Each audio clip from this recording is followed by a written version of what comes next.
Hi అండి. శ్రోతలకు నమస్కారం. Welcome back to SS Telugu audio నవలలు. ఈరోజు మీరు వినబోయే నవల నిర్గంధ కుసుమాలు. రైటర్ పేరు లేదండి. ఇక నవల్లోకి వెళ్ళిపోదాం. నిలువుటద్దం ముందు నుంచుని పాలభాగం మీద నృత్యం చేస్తోన్న ముంగురుల్ని సర్దుకుంది సుధా. మెళ్ళో మెలిమిలా మెరుస్తోన్న రాళ్ల నెక్లెసు తన అందానికి మిరుగులు పెడుతుంటే తన్మయత్వంతో మురిసిపోతూ తనలో తనే గర్వించింది. ఎదుటి గోడకు తగిలించబడున్న శ్రీనివాస్ ఫోటో అద్దంలో ప్రతిబింబించింది. ఆ ఫోటో వైపు చిలిపిగా నవ్వుతూ ఏవో వినిపించని రహస్యాలు చెబుతున్నట్టు భావనొచ్చి ఆమె లేత బుగ్గలు గులాబీ మొగ్గలు కాగా ఒళ్లంతా తమకంతో పులకరించినట్టయింది.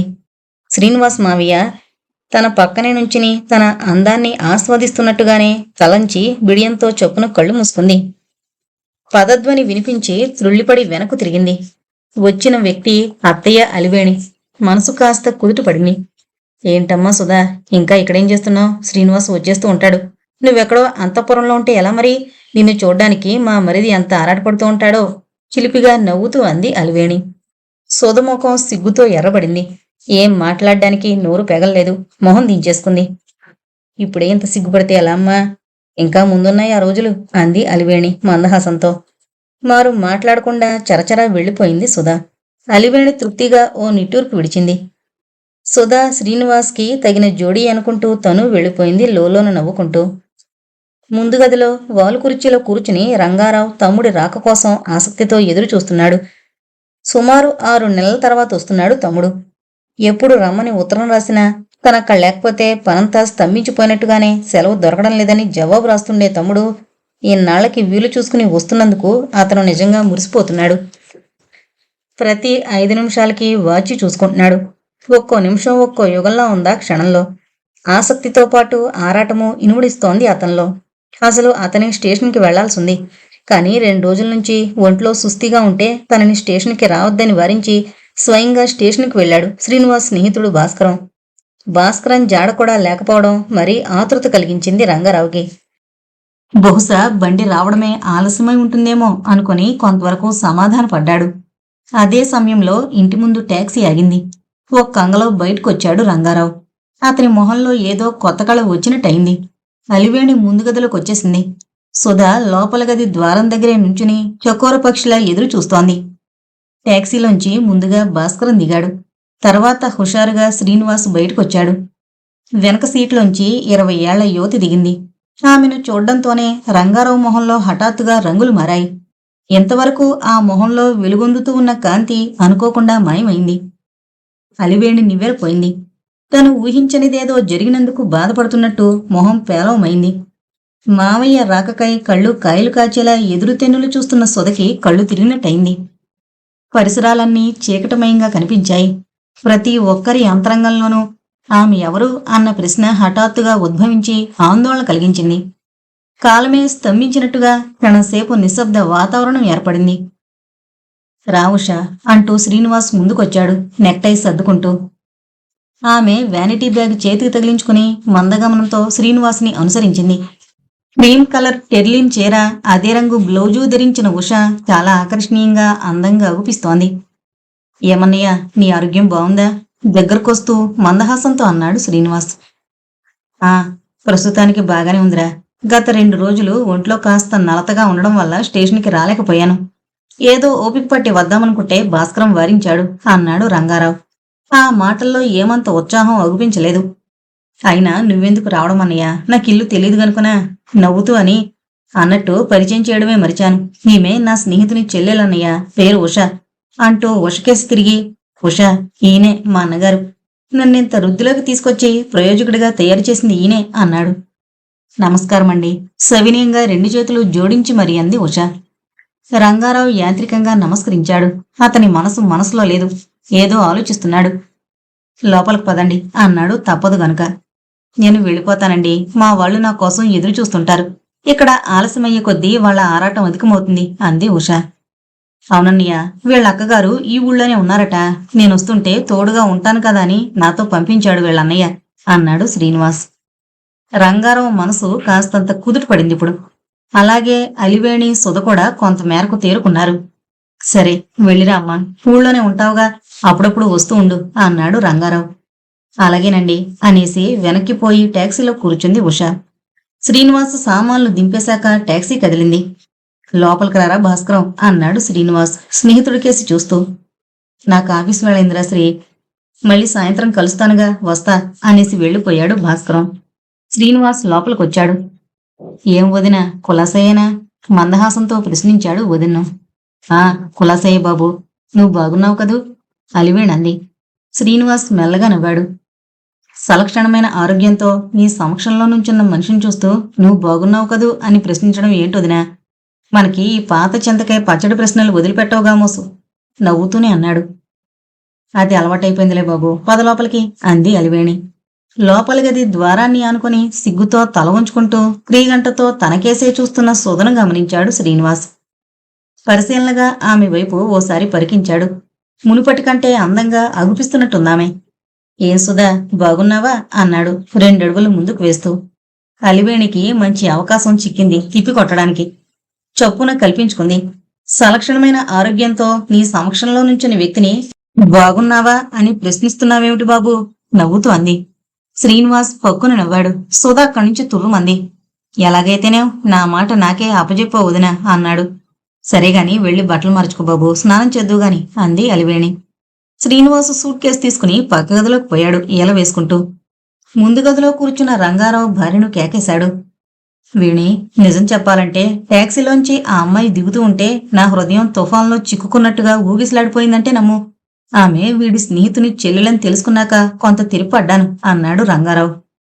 అలివేణి మొహంలో కాస్తంత మార్పు వచ్చినట్టయింది. ఏదో సందేహం ఆమెను తికమక పరుస్తుంది. అయినా వారి చనువు చూస్తుంటే నాకెందుకో సందేహంగా ఉందండి.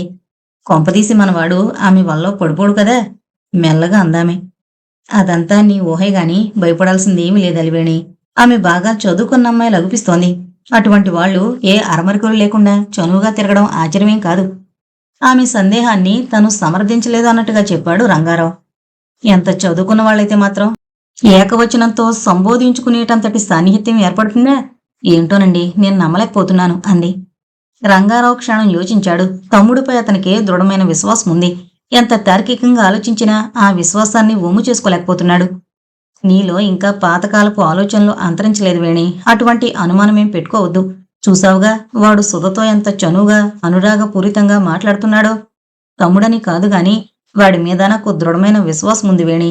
నేను వాణ్ణి నమ్ముతున్నాను. సరే నువ్వెళ్ళు. వాడు స్నానానికి వస్తాడేమో, నీళ్లు తోడుపెట్టు అన్నాడు రంగారావు. అలివేణి మాట్లాడకుండా అక్కడి నుంచి వెళ్ళిపోయింది. ఆమెలో ఆ సందేహం మాత్రం అలానే ఉండిపోయింది. భవిష్యత్తు వర్తమానంలోకొస్తేనే గాని తన ఊహకి ఒక రూపం రాదనుకుంది. మర్నాడు ఉషొచ్చింది. ఆమె కోసం ఆసక్తితో ఎదురు చూస్తుండే శ్రీనివాస్ ఆమె రాగానే ఆమెనందరికీ పరిచయం చేశాడు. సుధ కాఫీ తెచ్చి అందించింది. సుధకేసి ఓ లిప్తపాటు పరిశీలనగా చూసింది ఉష. కూర్చోండి సుధను ఉద్దేశిస్తూ అంది. పర్వాలేదులేండి. కాస్తంత సంశయాన్ని వెలుగుచ్చింది సుధ. బహుశా శ్రీనివాస్ అక్కడే కూర్చుని ఉండడం వల్ల కలిగిన బిడియం కావచ్చు అది. ఆమె సంశయాన్ని అవగాహన చేసుకున్నాడు శ్రీనివాస్. కూర్చో సుధా, బొత్తిగా పల్లెటూరు పిల్లల బీడి పడతామేమిటి నవ్వుతూ అన్నాడు శ్రీనివాస్. ఇప్పుడు కూర్చోవడం తప్పలేదు సుధకి. ఉష పక్కనే కూలబడింది. మీ గురించి మీ మామగారు అప్పుడప్పుడు చెబుతూ ఉండేవారు. ఎందాక చదువుకున్నారేమిటి అంది ఉష. ఆమె ఆ ప్రశ్న వేయడంలో ఎంతో హుందాతనం ధ్వనించింది.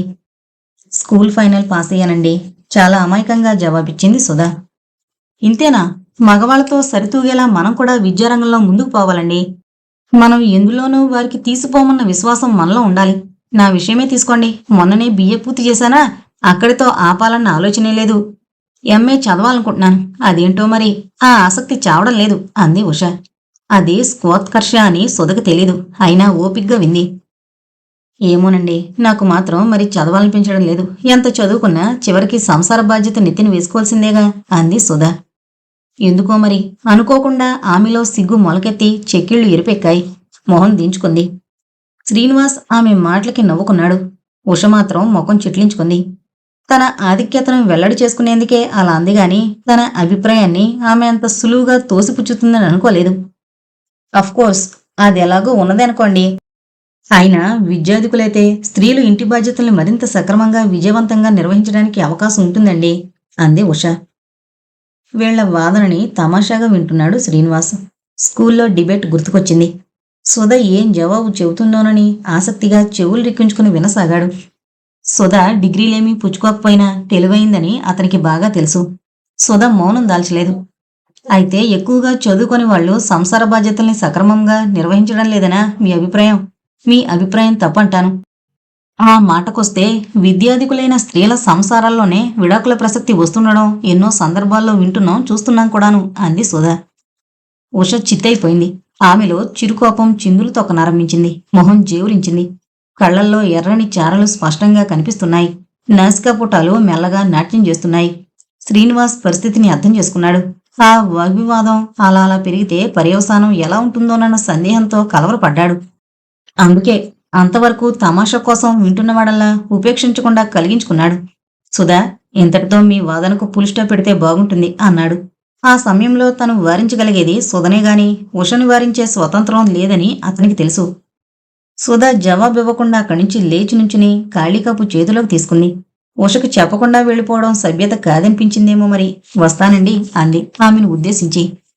మంచిదండి, ముక్కసరిగా జవాబిచ్చింది ఉష. సుధ అక్కడి నుంచి నిష్క్రమించింది. ఆమె వెళ్ళిపోతుంటే అటుకేసే క్షణంసేపు చూస్తుండిపోయింది ఉష. సుధ మాటల్లోని తీవ్రత ఆమెకి మరుపుకు రావడం లేదు. ఒంటి నిండా చిన్న చిన్న సూదులతో ఎవరో గుచ్చుతున్నట్లు అనిపించింది ఎందుకో. ఆమైకరాలనుకున్నాను గాని నా ఊహ తప్పని ఇప్పుడు అనిపిస్తోంది శ్రీనివాస్ గారు అంది మెల్లగా తేరుకొని. శ్రీనివాస్ మందహాసం చేశాడు. నిజానికి సుధ పింకిగటమేం కాదుషా. అయినా ఆమె వాదన సందర్భోచితంగానూ సబబుగాను ఉందని నా అభిప్రాయం. ఏ ఒక్క మాట కూడా పొల్లుది కాదు అన్నాడు. ఉషమొహం మరింత నల్లబడింది. శ్రీనివాస్ తననే కేవలం నిందిస్తున్నట్టుగా అభిప్రాయపడింది. సూటిగా అతని మొహంలోకి చూసింది. ఆ కళ్ళల్లో ఏదో తీక్ష్ణత అగుపించింది అతనికి. అయితే నేనే సందర్భం లేకుండా సబబు లేకుండా మాట్లాడానంటారా అంది విసురుగా. అలాగని నేనన్నాను ఉషా. కాకపోతే సుధ సబబుగా మాట్లాడింది అంటున్నాను. దాని అర్థం నువ్వు సబబు లేకుండా మాట్లాడవని కాదుగా. మరీ సిల్లీగా ఆలోచనల్ని పెంచుకోకు. సరేగాని అలా వెళ్ళొద్దాం పదా. లేచి నుంచున్నాడు శ్రీనివాస్. అయితే ఉష మాత్రం అంతగా ఉత్సాహాన్ని కనబరచలేదు. విసురుగా లేచి నుంచుంది. ఆమె మొహంలో చిరుకోపం చిందులు తొక్కింది. ఇప్పుడు నేనెక్కడికి రాలేనండి. మా అక్క నా కోసం ఎదురు చూస్తూ ఉంటుంది. మార్కెటింగ్ ఉందట, వేగరం వచ్చేయమని మరీ మరీ చెప్పింది. రేపు వెళదాంలేండి అంటూ చేతి వాచి చూసుకుంది. మై గుడ్ గాడ్, ఇప్పటికే చాలా ఆలస్యమైపోయింది నిజానికి అంది. అంతవరకు అక్కడ ఉండడమే పొరపాటైనట్టు బాధపడుతూ. శ్రీనివాస్ నిరుత్సాహపడలేదు. అయితే ఉష ఆంతరంగంలో ఏదో అలజడి సంభవించి ఈ హఠాత్ పరిణామానికి దోహదమిచ్చుంటుందని అభిప్రాయపడకుండా ఉండలేకపోయాడు. బహుశా తను సుధను వెనకేసుకొచ్చానన్న వైనమే ఈ అలజడికి హేతువై ఉంటుందని కూడా అనుకున్నాడు. ఈ ఉద్రిక్త పరిస్థితుల్లో ఆమెను బలవంతపరిచి తిరగడానికి తీసుకువెళ్లడం సమంజసం కాదనిపించింది. సరే ఉష, నీ ఇష్టం, పద, అలా అంతవరకు వస్తాను అన్నాడు శ్రీనివాస్.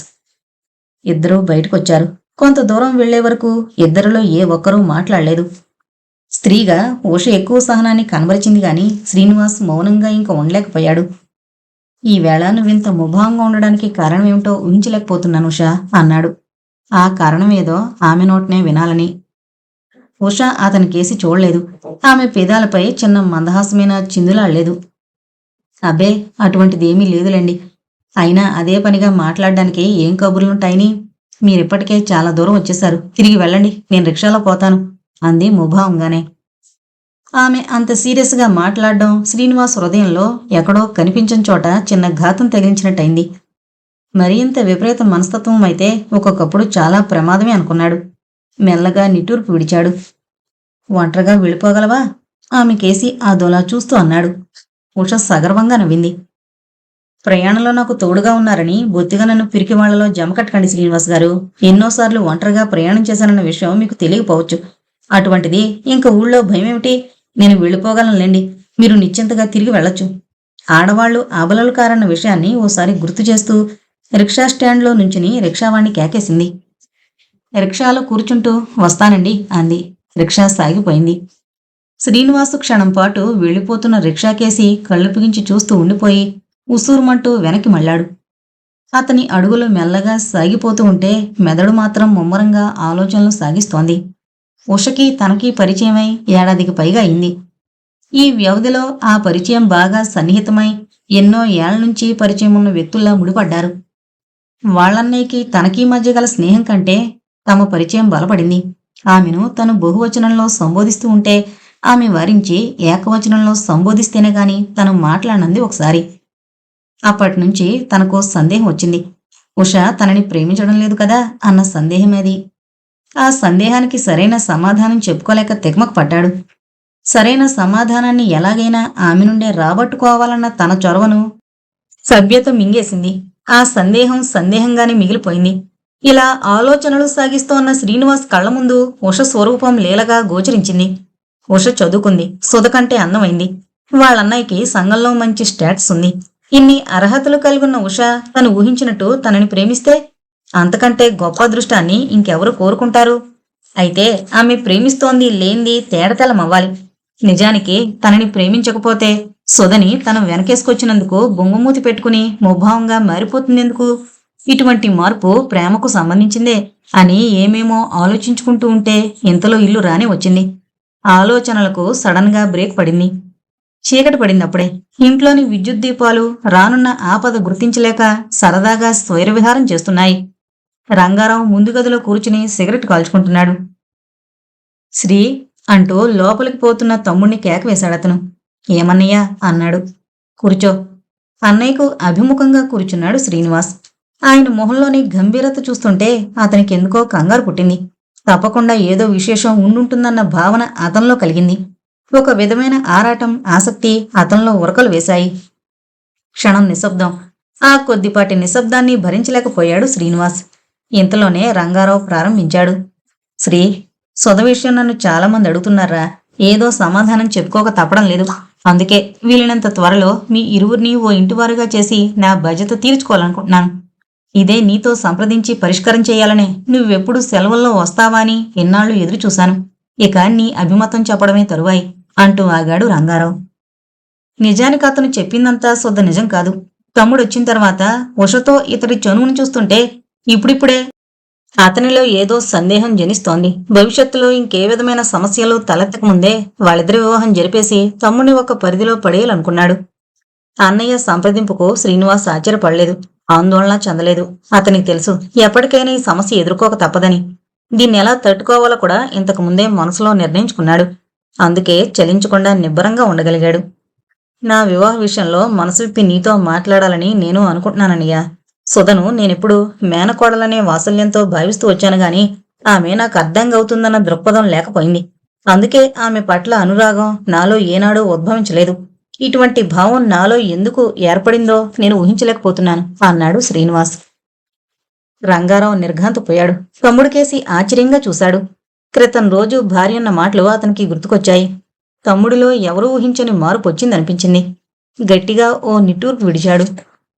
శ్రీ, నీ వాదనని నేను హర్షించలేనురా. మొదట్నుంచి అందరం అనుకుంటున్న విషయమేది. ఈరోజు నువ్వు వ్యక్తం చేస్తున్న ఈ సందేహాన్ని ఇంతవరకు ఎప్పుడూ చెప్పలేదు. ఇదో సాకుగా చెబుతున్నావే గాని నిజమైన కారణం ఇంకేదో ఉందనిపిస్తుందిరా. సూటిగా తమ్ముడి మొహంలోకి చూస్తూ అన్నాడు రంగారావు.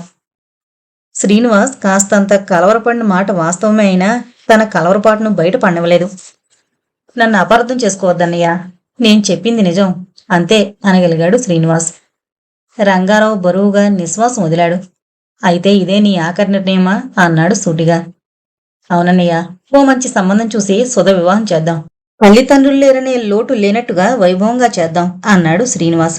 అయితే ఆ మాటల వెనక ఏదో బలహీనత కనిపిస్తూనే ఉంది. రంగారావు తమ్ముడికేసి నిస్సహాయంగా పరికించాడు. తనకి ఏం చెప్పినా ఫలితం ఉండదని తెలిసిపోయింది అతనికి. శ్రీ, నువ్వు ఈ నిర్ణయానికొచ్చి ఎందరి ఆశల్ని కొంగదీస్తున్నావో ఆలోచించావా గంభీరంగా అన్నాడు. అన్నయ్య మొహం కాస్తంత ఎరిపెక్కడం గమనించాడు శ్రీనివాస్. ఏం చేయనన్నయ్య, పరిస్థితులు ప్రతికూలిస్తే ఎవరము ఏమీ చేయలేం. సరే, సుధ పెళ్లి విషయం నువ్వే ప్రయత్నించు. నేనుగా ఆమెకి ఈ విషయం చెప్పలేను. నా హృదయం ఇంకా బండబారిపోలేదు అన్నాడు రంగారావు. అతని గొంతు బొంగురు పోయింది. అన్నయ్య మాటలు చెర్రుమనిపించాయి శ్రీనివాస్కి. కాని ఏం చేయగలడు? ఆ మాటల్ని భరించాల్సిందే గాని వాటికి లొంగిపోలేడు. ఆ బలహీనతకి లోను కాకూడదు అనుకున్నాడు. నిబ్బరంతో మారు మాట లేకుండా అక్కడి నుంచి జారుకున్నాడు. రంగారావు ఉసూరనుకుంటూ కుర్చీలో వెనక్కి జారబడిపోయాడు. తన ఆశలన్నీ ఓ కుమ్మడి కూలిపోయినట్టనిపించి వ్యధ చెందాడు. మెదడు ఆలోచనలతో చిందరవందరైంది. క్షణంసేపు కళ్ళు మూసుకున్నాడు. ఉషకి రాత్రి చాలాసేపటి వరకు నిద్ర పట్టలేదు. సుధ మాటలు ములుకుల్లా గుచ్చుకుంటూ ఆమెను బాధిస్తున్నాయి.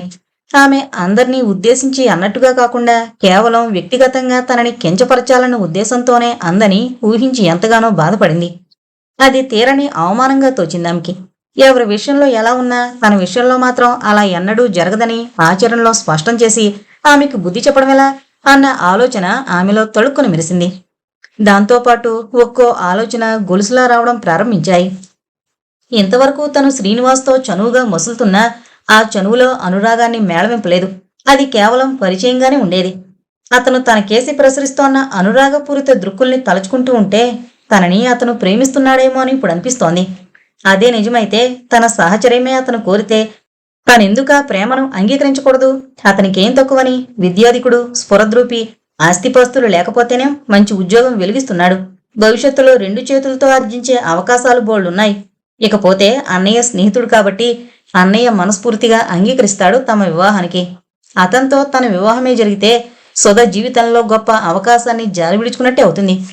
ఇన్నాళ్లు మామయ్యే తన భర్త అవుతాడని మురిసిపోతుండే సుధకి ఈ పరిణామం చెప్పలేనంత బాధ కలిగిస్తుంది. ఆ బాధతో కుంగిపోతుంది. తనని పరోక్షంగా ఆమె అవమానించినందుకు ప్రతీకారం తను తీసుకున్నట్లుంటుంది. ఈ విధంగా ఆలోచించి చివరకొక నిర్ణయానికొచ్చింది ఉష. కోపంతో జ్వలిస్తోన్న ఆమె హృదయం కాస్తంత చల్లబడింది. మెల్లమెల్లగా నిద్రమైకం కమ్మింది. చల్లని సముద్రపు గాలికి ఉష ముంగురులు నృత్యం చేస్తున్నాయి. శ్రీనివాస్ ఆమె మొహంలోకి పరిశీలనగా చూస్తున్నాడు. ఆ కళ్ళల్లో బలమైన వాంచేదో గోచరిస్తోంది. ఉష అతని చూపుల్ని తప్పించుకుంటూ మెల్లగా నవ్వింది. ఏంటండి అలా చూస్తున్నారు? అంది ముసిముసి నవ్వుతో. అందమైన స్త్రీ నవ్వుకి ఎవరూ విలువ కట్టలేరు. శ్రీనివాస్ కరిగిపోయాడు. అబ్బే ఏమీ లేదు ఉష.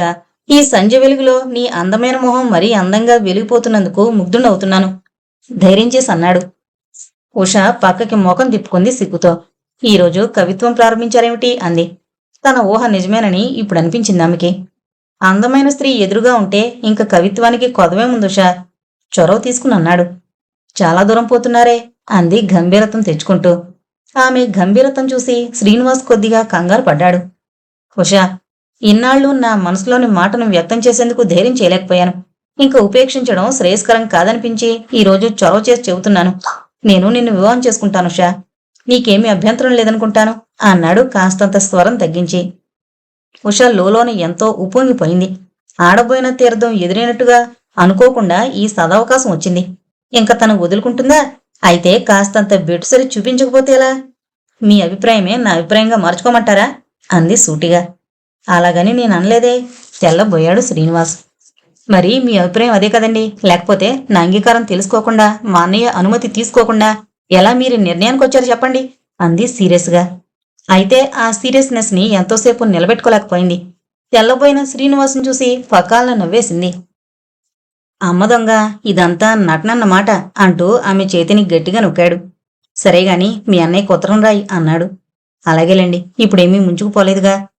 నీకు తెలియదు ఉషా, వీలైనంత త్వరలో మన విషయం పరిష్కారం అవ్వాలి. ఉష ఆలోచించింది. అవును, ఎంత త్వరగా ఈ సమస్య పరిష్కారమైతే అంత మంచిదనిపించింది. తమ వివాహం జరిగి సుధ సమక్షంలోనే చిలకా గోరింకల్లా తాము తిరుగుతూ ఆమెలో అసూయను రేపాలన్న భావం కలిగించింది. సరేలేండి, రేపే ఉత్తరం రాస్తాను. మా అన్నయ్య నా అంగీకారాన్ని వ్యతిరేకిస్తాడని నేననుకోను. అటువంటి అన్నయ్య దొరకడం నా దృష్టిమే అనుకోండి అంది. ఎవరి తోబుట్టు గురించి వారికి అభిప్రాయం ఉంటుంది. దానికేంలే, ఇక బయలుదేరదామా? పదండి అంటూ లేచింది. ఇద్దరూ రోడ్డుకేసి నడక సాగించారు. అప్పుడే చీకటి పడింది. శ్రీనివాస్, భాస్కరం ఒకరోజు హోటల్ మలబార్లో కాఫీ తీసుకుంటున్నారు. తను మాట్లాడదలుచుకుంది ఎలా ప్రారంభించాలో తెలియక క్షణం మౌనం దాల్చాడు శ్రీనివాస్. స్నేహితుడు ఏదో ఆలోచిస్తున్నట్టు పసిగట్టిన భాస్కరం అతని ఆలోచనలకు అంతరాయం కలిగించడం ఇష్టం లేక తను మౌనం వహించాడు క్షణం పాటు. కాని ఎంతసేపో మౌనం. నిజంగానే భాస్కర్కి విసుగు కలిగింది. ఏంట్రా శ్రీ, అంతగా ఆలోచిస్తున్నావు? ప్రశ్నించకుండా ఉండలేకపోయాడు భాస్కరం. శ్రీనివాస్ త్రుళ్ళిపడినట్టుగా స్నేహితుడి కేసు చూశాడు. అబ్బే ఏమీ లేదు భాస్కరం, నీతో ఓ సంగతి చెప్పాలనుంది. అయితే దాన్ని ఏ విధంగా ప్రారంభించడమా అని యోచిస్తున్నాను అన్నాడు. భాస్కరం మెల్లగా నవ్వాడు. నాతో చెప్పడానికి ఇంత సందేహం ఎందుకు శ్రీ? మంచివాడివే, ఇంతకీ ఆ సంగతి ఏంటో చెప్పు. భాస్కరం, స్నేహితుడిగా నిన్నొకటి అర్థిస్తున్నాను. కాదరం కదూ? భాస్కరం కళ్ళలోకి చూస్తూ సూటిగా ప్రశ్నించాడు. విషయం చెప్పకముందే నా నుండి వాగ్దానం తీసుకోవడం ఏమిటో నాకేం బోధపడ్డం లేదు. నేను అడిగిన దానికి జవాబు చెప్పు. సంగతేంటో తెలుసుకోకుండా ఎలా జవాబు చెప్పడం? సరే, నాకు ఏ పాటి అందుబాటులో ఉన్నా కాదన్నావు. శ్రీనివాస్ కొద్దిగా తటపటాయించాడు. చెప్పడమన్నది ఎప్పటికైనా తప్పదు కాబట్టి ఇంకా సందేహించడం ఎందుకు అనిపించింది. భాస్కరం, మా సుధ గురించి నీ అభిప్రాయం ఏమిటి? భాస్కరం పేదాలపై మందహాసం చిందులాడింది. ఇదో పెద్ద సమస్యగా అతనికి తోచలేదు. ఎందుకు అంటే సుధ శ్రీనివాస్ అర్ధంగవుతుందని ఇంతకు ముందే అతనికి తెలుసు. బహుశా తన అభిప్రాయం కూడా తెలుసుకునేందుకే శ్రీనివాస్ అడుగుతున్నట్టుగా భావించాడు. నేనేం చెప్పగలనురా శ్రీ, అయితే ఒకటి మాత్రం నిజం, మీ ఇరువురు చిలకా గోరింకల్లా ఉంటారు అన్నాడు పుస్తక భాషను ప్రయోగిస్తూ. చొప్పున అందుకున్నాడు శ్రీనివాస్. నీ ఊహ తప్పు భాస్కరం, నువ్వే కాదు చాలామంది ఇదే భావనలో ఉన్నారు. కానీ నేను సుధను వివాహం చేసుకోలేను. ఆమెను చిన్నప్పటి నుంచి నేను ఎత్తుకుని తిరిగాను. అటువంటి వ్యక్తిని నా అర్ధాంగిగా పొందడానికి ఎందుకో నా మనసు అంగీకరించడం లేదు. అలాగని ఆమె అదృష్టానికి వదిలేకుండా నేనే స్వయంగా ఆ బాధ్యతను నా నెత్తిన వేసుకున్నాను. ఇది ఉపోద్ఘాతం అనుకో. విషయం ఏమిటంటే సుధ సుఖం కోరి నువ్వు ఆమెను వివాహం చేసుకుంటే బాగుంటుందని అర్థిస్తున్నాను అన్నాడు శ్రీనివాస్. భాస్కరం నిర్ఘాంతపోయాడు. సుధ శ్రీనివాస్ సతీమణవుతుందని ఈ క్షణం వరకు అనుకునేవారు. అతనే కాదు, అందరూ అలాగే అనుకునేవారు. అయితే ఇంత హఠాత్తుగా ఈ మార్పు రావడానికి కారణమేమిటో అతను ఊహించలేకపోయాడు. అనుకోకుండా అతని ఊహాలోకంలో ఉష మెదిలింది. బహుశా ఆమె శ్రీనివాస్ హృదయాన్ని ఆక్రమించుంటుందని తలచాడు. అంతకు మించి మరో కారణం కనిపించలేదు. ఏంట్రా శ్రీ నువ్వంటోంది అన్నాడు ఆశ్చర్యం ప్రకటిస్తూ. అవును భాస్కరం, ఇది నిజం. నేనేం పరిహాసమాడడం లేదు. నీలో ఈ మార్పు వస్తుందని ఎవరూ ఊహించలేదు శ్రీ. నిజమే కావచ్చు భాస్కరం, కానీ ఏం చేయను, నా హృదయం ఉషకు అంకితమైంది. అందుకేనేమో నా దృష్టి సుధ మీద లగ్నం కావడం లేదు. నిజం చెప్పాలంటే నేనిప్పుడు అనురాగభావంతో చూడలేదు. బహుశా అది నా బలహీనతే కావచ్చు. అందుకే సుధకి అన్యాయం జరగకుండా ఉండాలన్న ఉద్దేశంతో నిన్ను అర్థిస్తున్నాను. ముక్కు మొహం తెలియని ఇంకే వ్యక్తి చేతిలోనో ఆమె భవిష్యత్తును పడేయడం నాకిష్టం లేదు. నన్ను అర్థం చేసుకుంటామనుకుంటాను అన్నాడు శ్రీనివాస్. తను ఊహించింది నిజమే అనుకున్నాడు భాస్కర్. సుధకి ఇది తీరని అన్యాయం అనిపించింది. ఆమెను వివాహం చేసుకునేందుకు తనకి ఎలాంటి అభ్యంతరమూ లేదు. కాకపోతే అదో అదృష్టంగా కూడా భావిస్తాడు కూడాను. అయితే ఎటొచ్చి తనని వివాహం చేసుకునేందుకు ఆమె అంగీకరిస్తుందో లేదోనన్నది కూడా ఒక సమస్యే. అయితే ఆ సమస్య రెండో విషయం. ఇప్పుడు మాత్రం తనకి అందబోతున్న అవకాశాన్ని జారవిడుచుకోకూడదు అనుకున్నాడు. శ్రీ, హఠాత్తుగా నువ్వు ఇలాంటి సమస్యను నా ముందుంచితే చొప్పున నేనేం చెప్పగలను? అయితే ఒకటి మాత్రం ఖాయం, సుధ అంగీకరించాలే గాని ఈ అదృష్టాన్ని జారవిడుచుకోను దృఢ సంకల్పంతో చెప్పాడు భాస్కరం. శ్రీనివాస్ మొహంలో కొత్త కాంతి విరిసింది. కళ్లల్లో సంతృప్తి రేఖలు వెలుగొందాయి. సుధ తప్పకుండా భాస్కరాన్ని వివాహం చేసుకునేందుకు అంగీకరిస్తుందన్న విశ్వాసం ఏర్పడింది అతనిలో. సుధకి తనే అన్యాయం చేశాడన్న అపవాదు ఇంకా రాదన్న నిబ్బరం వచ్చేసింది. ఉత్సాహంతో భాస్కరం 2 చేతులు పట్టుకున్నాడు. భాస్కరం, నా మాట నిలబెట్టినందుకు ధన్యవాదాలురా. మన స్నేహానికి సరైన విలువిచ్చావు. నా హృదయభారం చాలా వరకు తగ్గిపోయింది. ఇక సుధ అంగీకారం అంటావా? అది నేను చూసుకుంటానులే. అయినా నీలాంటి భర్త దొరికే అదృష్టం అందరికీ పడుతుందా అన్నాడు. భాస్కరం మాట్లాడలేదు. అతనికి మాత్రం నమ్మకం లేదు సుధ అంగీకరిస్తుందని. ఇద్దరూ లేచారు. శ్రీనివాస్ బిల్లు చెల్లిస్తుంటే అవరోధపరిచి భాస్కరం చెల్లించాడు. బయటకొచ్చి సిగరెట్లు ముట్టించారు. ఇంటికేసి బయలుదేరారు. ఎంతవరకు ఎప్పుడు సుధ గురించి ఆలోచించని భాస్కరం మనసు ఇప్పుడు ఆలోచనలతో పూర్తిగా నిండిపోయింది. అతని హృదయం ఆనందంతో నాట్యం చేస్తోంది. ఆ రోజు రాత్రి 9:30 దాటింది. రంగారావు ముందు గదిలో కూర్చుని ఏదో పుస్తకం చదువుకుంటున్నాడు. అలివేణి కాస్తంత దూరంలో చాప వేసుకుని కూర్చుని పిల్లల బట్టలకు ఊడిపోయిన గుండీలు కుడుతోంది. సుధ తన గదిలో మంచం మీద చేరబడి విశ్వనాథ్ వారు ఇటీవల రాసిన నవల చదువుకుంటోంది. ఆమెకు పుస్తకాలు చదవడం అంటే మహా గొప్ప పిచ్చి. పుస్తకం పట్టుకుందంటే రాత్రి 12 అయినా సరే దాన్ని పూర్తి చేసి గాని నిద్రపోదు. నిశ్శబ్ద వాతావరణం. ఎవరో వస్తున్న అడుగుల సవ్వడి వినిపించింది సుధకి. ఆమె దృష్టి ద్వారం వైపు పడింది. శ్రీనివాస్ వస్తుండడం గమనించి చొప్పున పుస్తకం మూసేసి లేచి నుంచుంది. మావయ్య అప్పుడు రావడం ఆమెకి ఆశ్చర్యంగానే ఉంది. ఏంటి మావయ్య ఇలా వచ్చేశావు అంది శ్రీనివాస్ రావడంతోనే. నీతో ఓ ముఖ్య విషయం మాట్లాడిపోవాలని ముక్తసరిగా అన్నాడు. కూర్చో అయితే. పక్కకు తప్పుకుంది. శ్రీనివాస్ మంచం మీద కూర్చున్నాడు. ఎలా చెప్పడమా అని తడపడాయిస్తున్నాడు.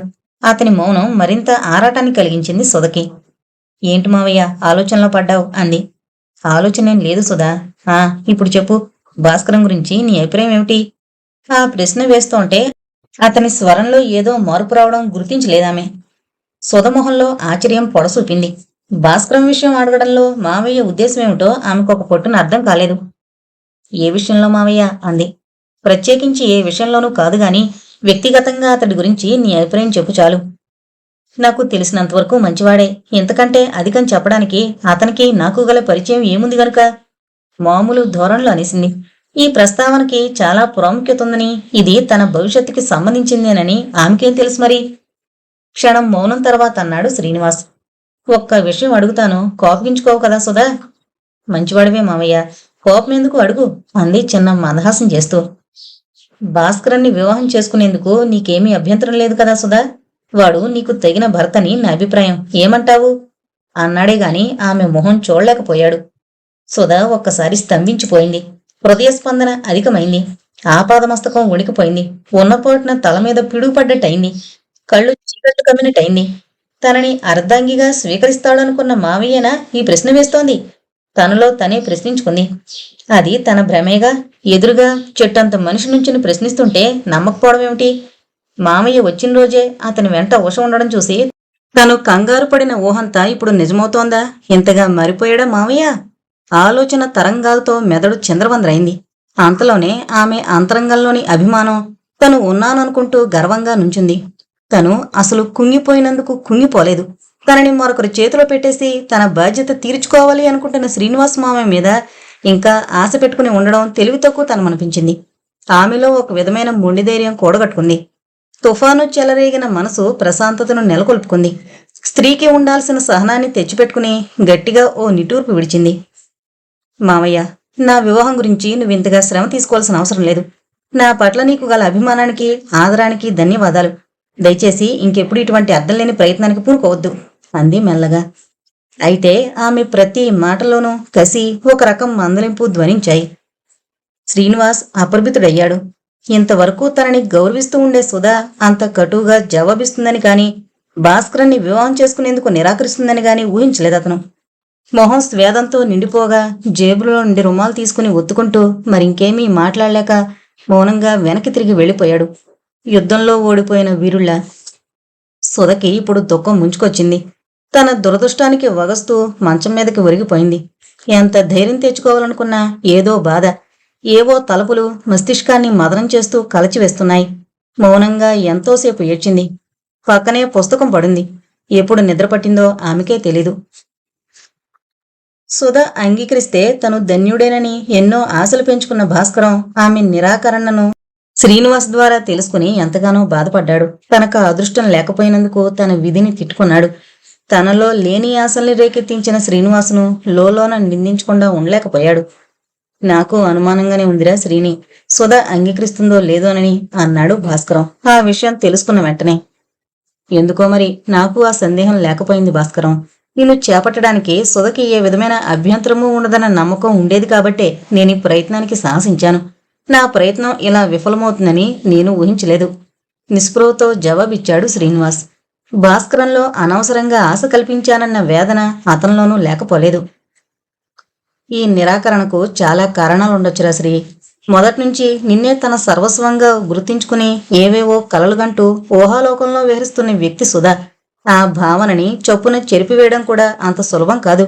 నీకు ఎలాగూ దూరమైపోతుంటే ఇంకెవరి నీడకో పోవడం ఆమెకిష్టం లేకపోయి ఉండొచ్చు. నిరాశ నిస్పృహలు ఆమెలో ఆవరించుకుని నిర్లిప్త భావాన్ని పుంజుకునుండొచ్చు. అందుకే నిరాకరించుంటుంది అన్నాడు. ఆమె నిరాకరణ వ్యక్తిగతంగా తనకు సంబంధించింది కాదని వెల్లడి చేయడానికి ప్రయత్నిస్తూ భాస్కరం. కారణాలు ఏవైనా ఈ సంఘటనకి బాధపడ్డాడు శ్రీనివాస్. నన్ను క్షమించరా భాస్కరం, నేను తలచింది ఒకటైతే జరిగింది వేరొకటైంది. బాధపడుతూ క్షమార్పణ చెప్పుకున్నాడు. దానికేం లేరా, ఈ పరిణామం నువ్వు మాత్రం ఊహించావే ఏంటి?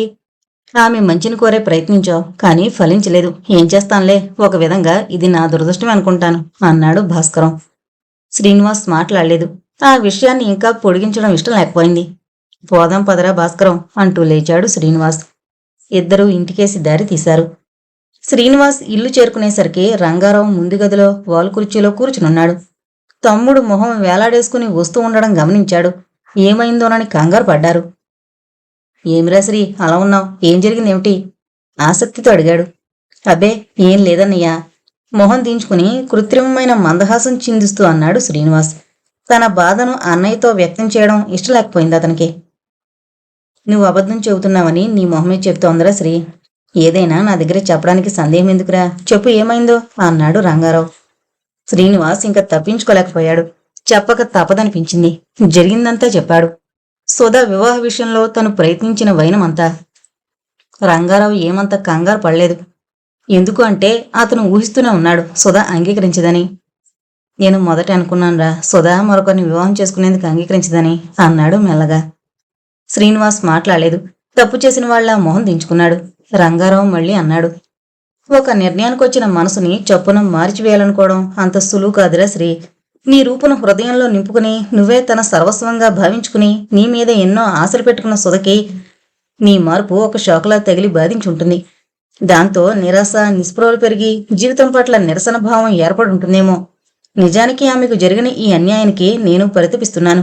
ఆమె మనకు పరాయి వ్యక్తి కాదు, స్వయాన మేనకోడలు, తల్లిదండ్రుల్ని కోల్పోయిన దురదృష్టవంతురాలు. అటువంటి వ్యక్తికి ఈ షాకు పెద్ద ఘాతాన్ని తగిలించుంటుంది. ఈ పరిస్థితుల్లో భాస్కరాన్ని చేపట్టడానికి ఆమె నిరాకరించిందంటే ఆశ్చర్యమేమీ లేదంటాను. శ్రీనివాస్ న్యాయస్థానంలో న్యాయాధిపతి సమక్షంలో నుంచున్న ముద్దాయిలా ఫీల్ అయ్యాడు. కానీ ఏం చేయనన్నయ్య, నా పరిస్థితిని ఇంతకుముందే నీతో చెప్పాను. సుధ కూడా నా అసహాయతని అర్థం చేసుకుని ఉండాల్సింది అన్నాడు. రంగారావు మెల్లగా నవ్వాడు. సరేలేరా, ఏం చేస్తాం, జరగనున్నది జరకమాందు. సుధా అదృష్టం ఎలా ఉందో ఎవరికి తెలుసు. వాళ్ళనుకుని సమాధాన పడ్డం తప్పించి ఎవరిని నిందించడం గాని ఎవరిని శాసించడం గాని నా మనస్తత్వానికి విరుద్ధం అన్నాడు. ఆ 2 వాక్యాల్లోనే తనేం ఆశించింది ఏం జరిగింది చెబుతూ బాధపడినట్టు వ్యక్తం చేశాడు. శ్రీనివాసు చెన్నబుచ్చుకున్నాడు. సూటిగా కాకపోయినా డొంక తిరుగుడుగా ఆ మాటలు తనని ఉద్దేశించి అన్నదేనని గ్రహించుకునేందుకు ఎక్కువ సమయం పట్టలేదు అతనికి. అయితే అందుకు ఆవేశం తెచ్చుకోవడం వల్ల గాని అభిమానపడ్డం వల్ల గాని ప్రయోజనం లేదనుకున్నాడు. తప్పు చాలా వరకు తందేనని అతనికి తెలుసు. అందుకే మాట్లాడకుండా అక్కడి నుంచి నిష్క్రమించాడు లోపలికి. రంగారావు భారంగా నిశ్వాసం వదులుతూ కుర్చీలో వెనక్కి చేరబడిపోయాడు. చీకటి పడిందప్పుడే. అప్పుడే చంద్రుడు ఉదయిస్తున్నాడు. వెన్నెల కాంతి సముద్రపు అలలపై ప్రతిఫలిస్తోంది. బీచ్లో ఎక్కడ చూసినా మనుషులే.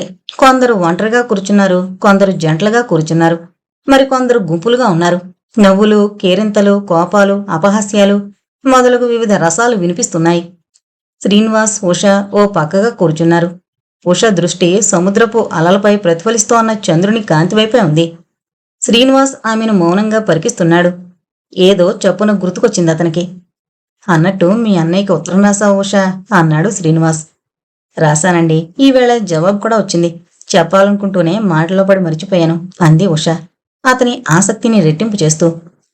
తన అంగీకారాన్ని తెలియజేశాడా? ఆతృతగా అడిగాడు ఆమె కళ్ళలోకి చూస్తూ. ఉష కొంటిగా నవ్వింది. పాపం అమాయకుల్ని అడుగుతున్నారేంటండి? మా అన్నయ్యకి మీరంటే ఎంత అభిమానమో నాకు తెలియదని మాత్రం అనుకోకండి మందహాసంతో అంది. తెలుసుననుకో, అయినా ఆసక్తి అన్నది ఒకటి ఉంటుందిగా. ఉష సన్నని మందహాసం చేసింది.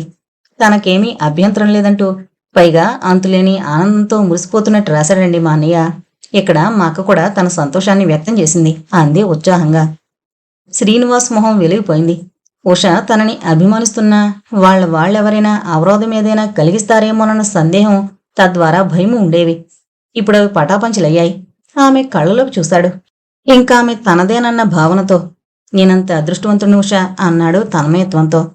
ఇక మన వివాహానికి ఆటంకమేమీ లేదు. రిజిస్టర్ మ్యారేజ్ చేసుకుంటే కాదు. కాదని ఎవరన్నారండి? సిగ్గుతో మొహం దించుకుంది. మీ ఇష్టమే నా ఇష్టం అంది. అయితే 2-3 రోజుల్లో ఈ సమస్యను పరిష్కారం చేద్దాం. ఉషకి శ్రీనివాస్ మాటలు కొద్దిపాటి సందేహాన్ని కలిగించాయి. పరిష్కరించడానికి ఇంకేమైనా ఆటంకాలున్నాయేంటండి? ఆశ్చర్యం ప్రకటిస్తూ అంది. సమస్య అనగానే ఏదో భయం పట్టుకుంది కాబోలు. అబ్బే, ఆటంకమేమీ లేదనుకో. అయితే మా అన్నయ్య వదిన అంగీకార ముద్ర కూడా ఉండాలి కదా మరి. ఒకవేళ వాళ్ళు వద్దన్నారనుకోండి, అప్పుడేం చేస్తారు? అనుమానాస్పదంగా అంది. ఆమె భయం ఆమెకు ఉండనే ఉంది మరి. అటువంటి సందేహమే వద్దు ఉషా. నువ్వు ఈ విషయంలో నిశ్చింతగా ఉండు. మా అన్నయ్య వదిన సంగతి నాకు తెలుసు నిబ్బరంగా చెప్పాడు. ఉషకి భయం పోయింది. మీరంత నిబ్బరంగా చెబుతూ ఉంటే నాకేమండి, నిశ్చింతగానే ఉంటాను. అన్నట్టు వివాహం వైభవపేతంగా జరగకపోయినా పార్టీ మాత్రం బ్రహ్మాండంగా జరగాల్సుమండి. ఏదో తేదీ నిర్ణయం అయితే మా అన్నయ్య వస్తాడు.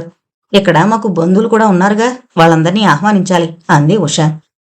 నిజానికి ఈ ఏర్పాటు బంధువుల కోసం లేదా స్నేహితుల కోసం ఆమె వాంఛించడం లేదు. ఇవన్నీ చూసి సుధ అసూయతో ద్వేషంతో గిజగిజ కొట్టుకుని కుంగిపోవాలని ఆమె ఆంతర్యం.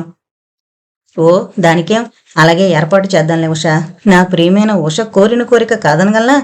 ఎప్పటికీ కాదు, మన అంతస్తుకి తగినట్టు కూడా ఉండాలిగా. తప్పకుండా ఏర్పాటు చేద్దాం.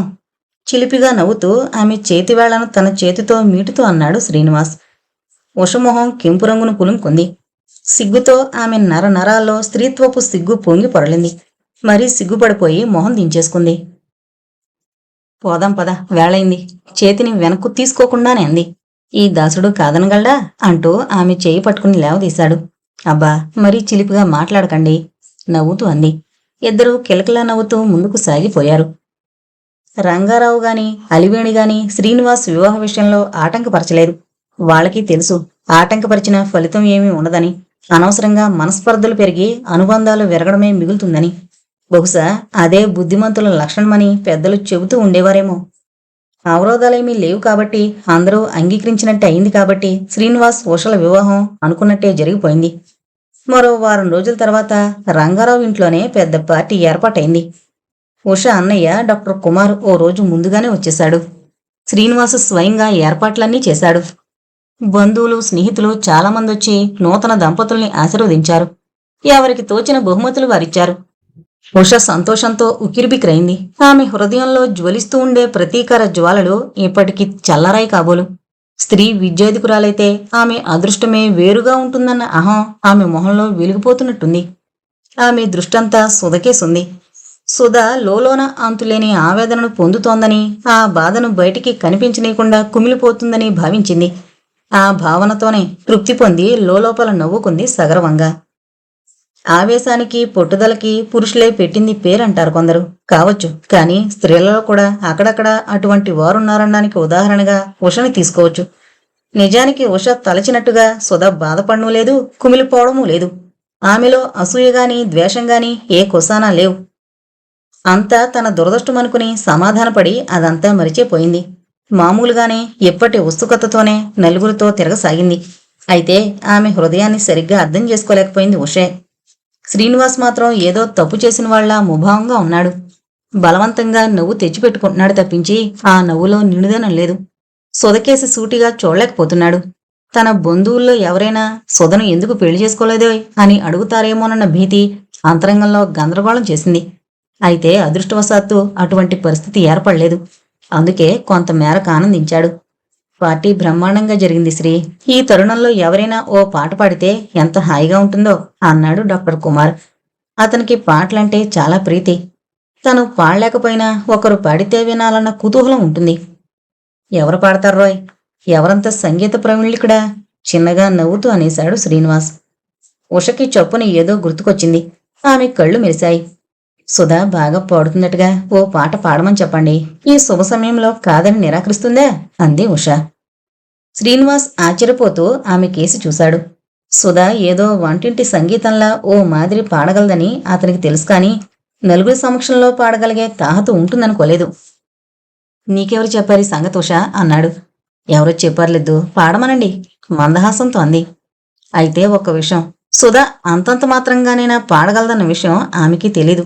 ఎటొచ్చి ఇలా అడిగితే తను పాడలేదని, తనక పరిజ్ఞానమే లేదని సుధచేత అనిపించడానికే ఈ ప్రయత్నం అంతాను.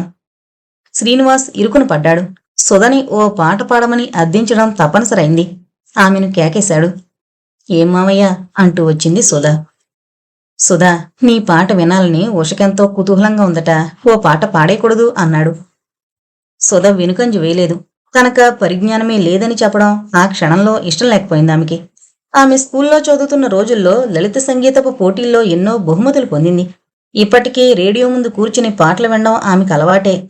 పాట పాడేందుకు బిడేపడ్డం ఎప్పుడూ లేదు. పట్టుదలతో ధైర్యంగా నుంచుని ఏమని పాడేదనో అన్న పాటను శ్రావ్యంగా పాడింది. ప్రతి ఒక్కరూ నిశ్శబ్దంగా కూర్చుని విని ఆమె మృదుమధుర కంఠస్వరాన్ని ప్రశంసిస్తూ కరతాళ ధ్వనులతో అభినందించారు. ఎంత చక్కగా పాడావమ్మా అన్నారు కొందరు అమలకలు. నువ్వింత శ్రావ్యంగా పాడగలవని మాకు తెలీదు సుమా అన్నారు మరికొందరు.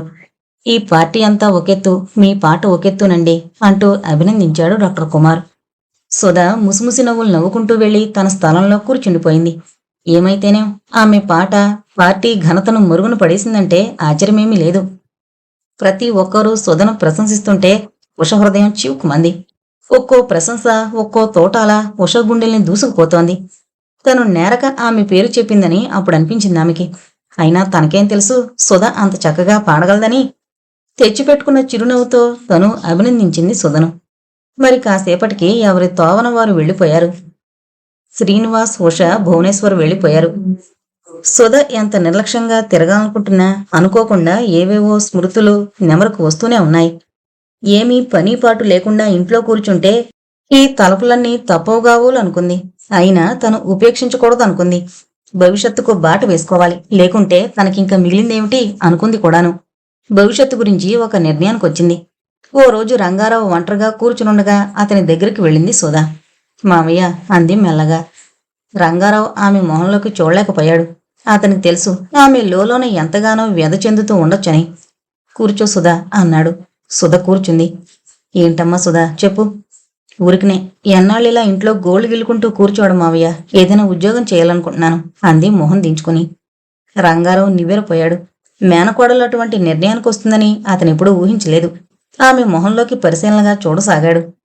ఏంటమ్మా నువ్వంటోంది అన్నాడు ఆశ్చర్యంతో. అవును మావయ్య, ఊరికినే కూర్చోవడం నాకు బొత్తిగా విసుగనిపిస్తోంది. అందుకే ఈ నిర్ణయానికి వచ్చాను అంది. ఇప్పుడంటే ఊరికినే కూర్చుంటున్నావు గాని ఆ మూడు ముళ్ళు పడ్డాక ఇంత తీరిగ్గా ఉండలేవుగా. అప్పుడు సంసారపు బరువు తీరిక లేకుండా చేస్తుంది. నేను ఆ ప్రయత్నంలోనే ఉన్నాను సుధా. సుధ నిర్లిప్తంగా ఓ నిట్టూర్పు వదిలింది. క్షమించు మావయ్య, ఇంతవరకు నేను ఏ విషయంలోనూ నీ మాట కాదనలేదు, ఎదురు చెప్పలేదు. కానీ ఇప్పుడు ఈ ఒక్క విషయంలో మాత్రం నా నిర్ణయానికి విలువమని సవినయంగా అర్థిస్తున్నాను. ప్రస్తుతానికి నా వివాహ ప్రసక్తే వద్దు మావయ్య అంది మొహం దించుకుని. ఆమె మాటలకి మరింత అజ్జరు పొందాడు రంగారావు. అదేంటి సుధా అన్నాడు. అతని కనుబొమ్మలు ముడిపడ్డాయి. ప్రత్యేకమైన కారణాలంటూ ఏమీ లేవు మావయ్య. ఎందుకో మరి పెళ్ళంటే నాలో ఓ విధమైన విరక్తి భావం అంకురించింది.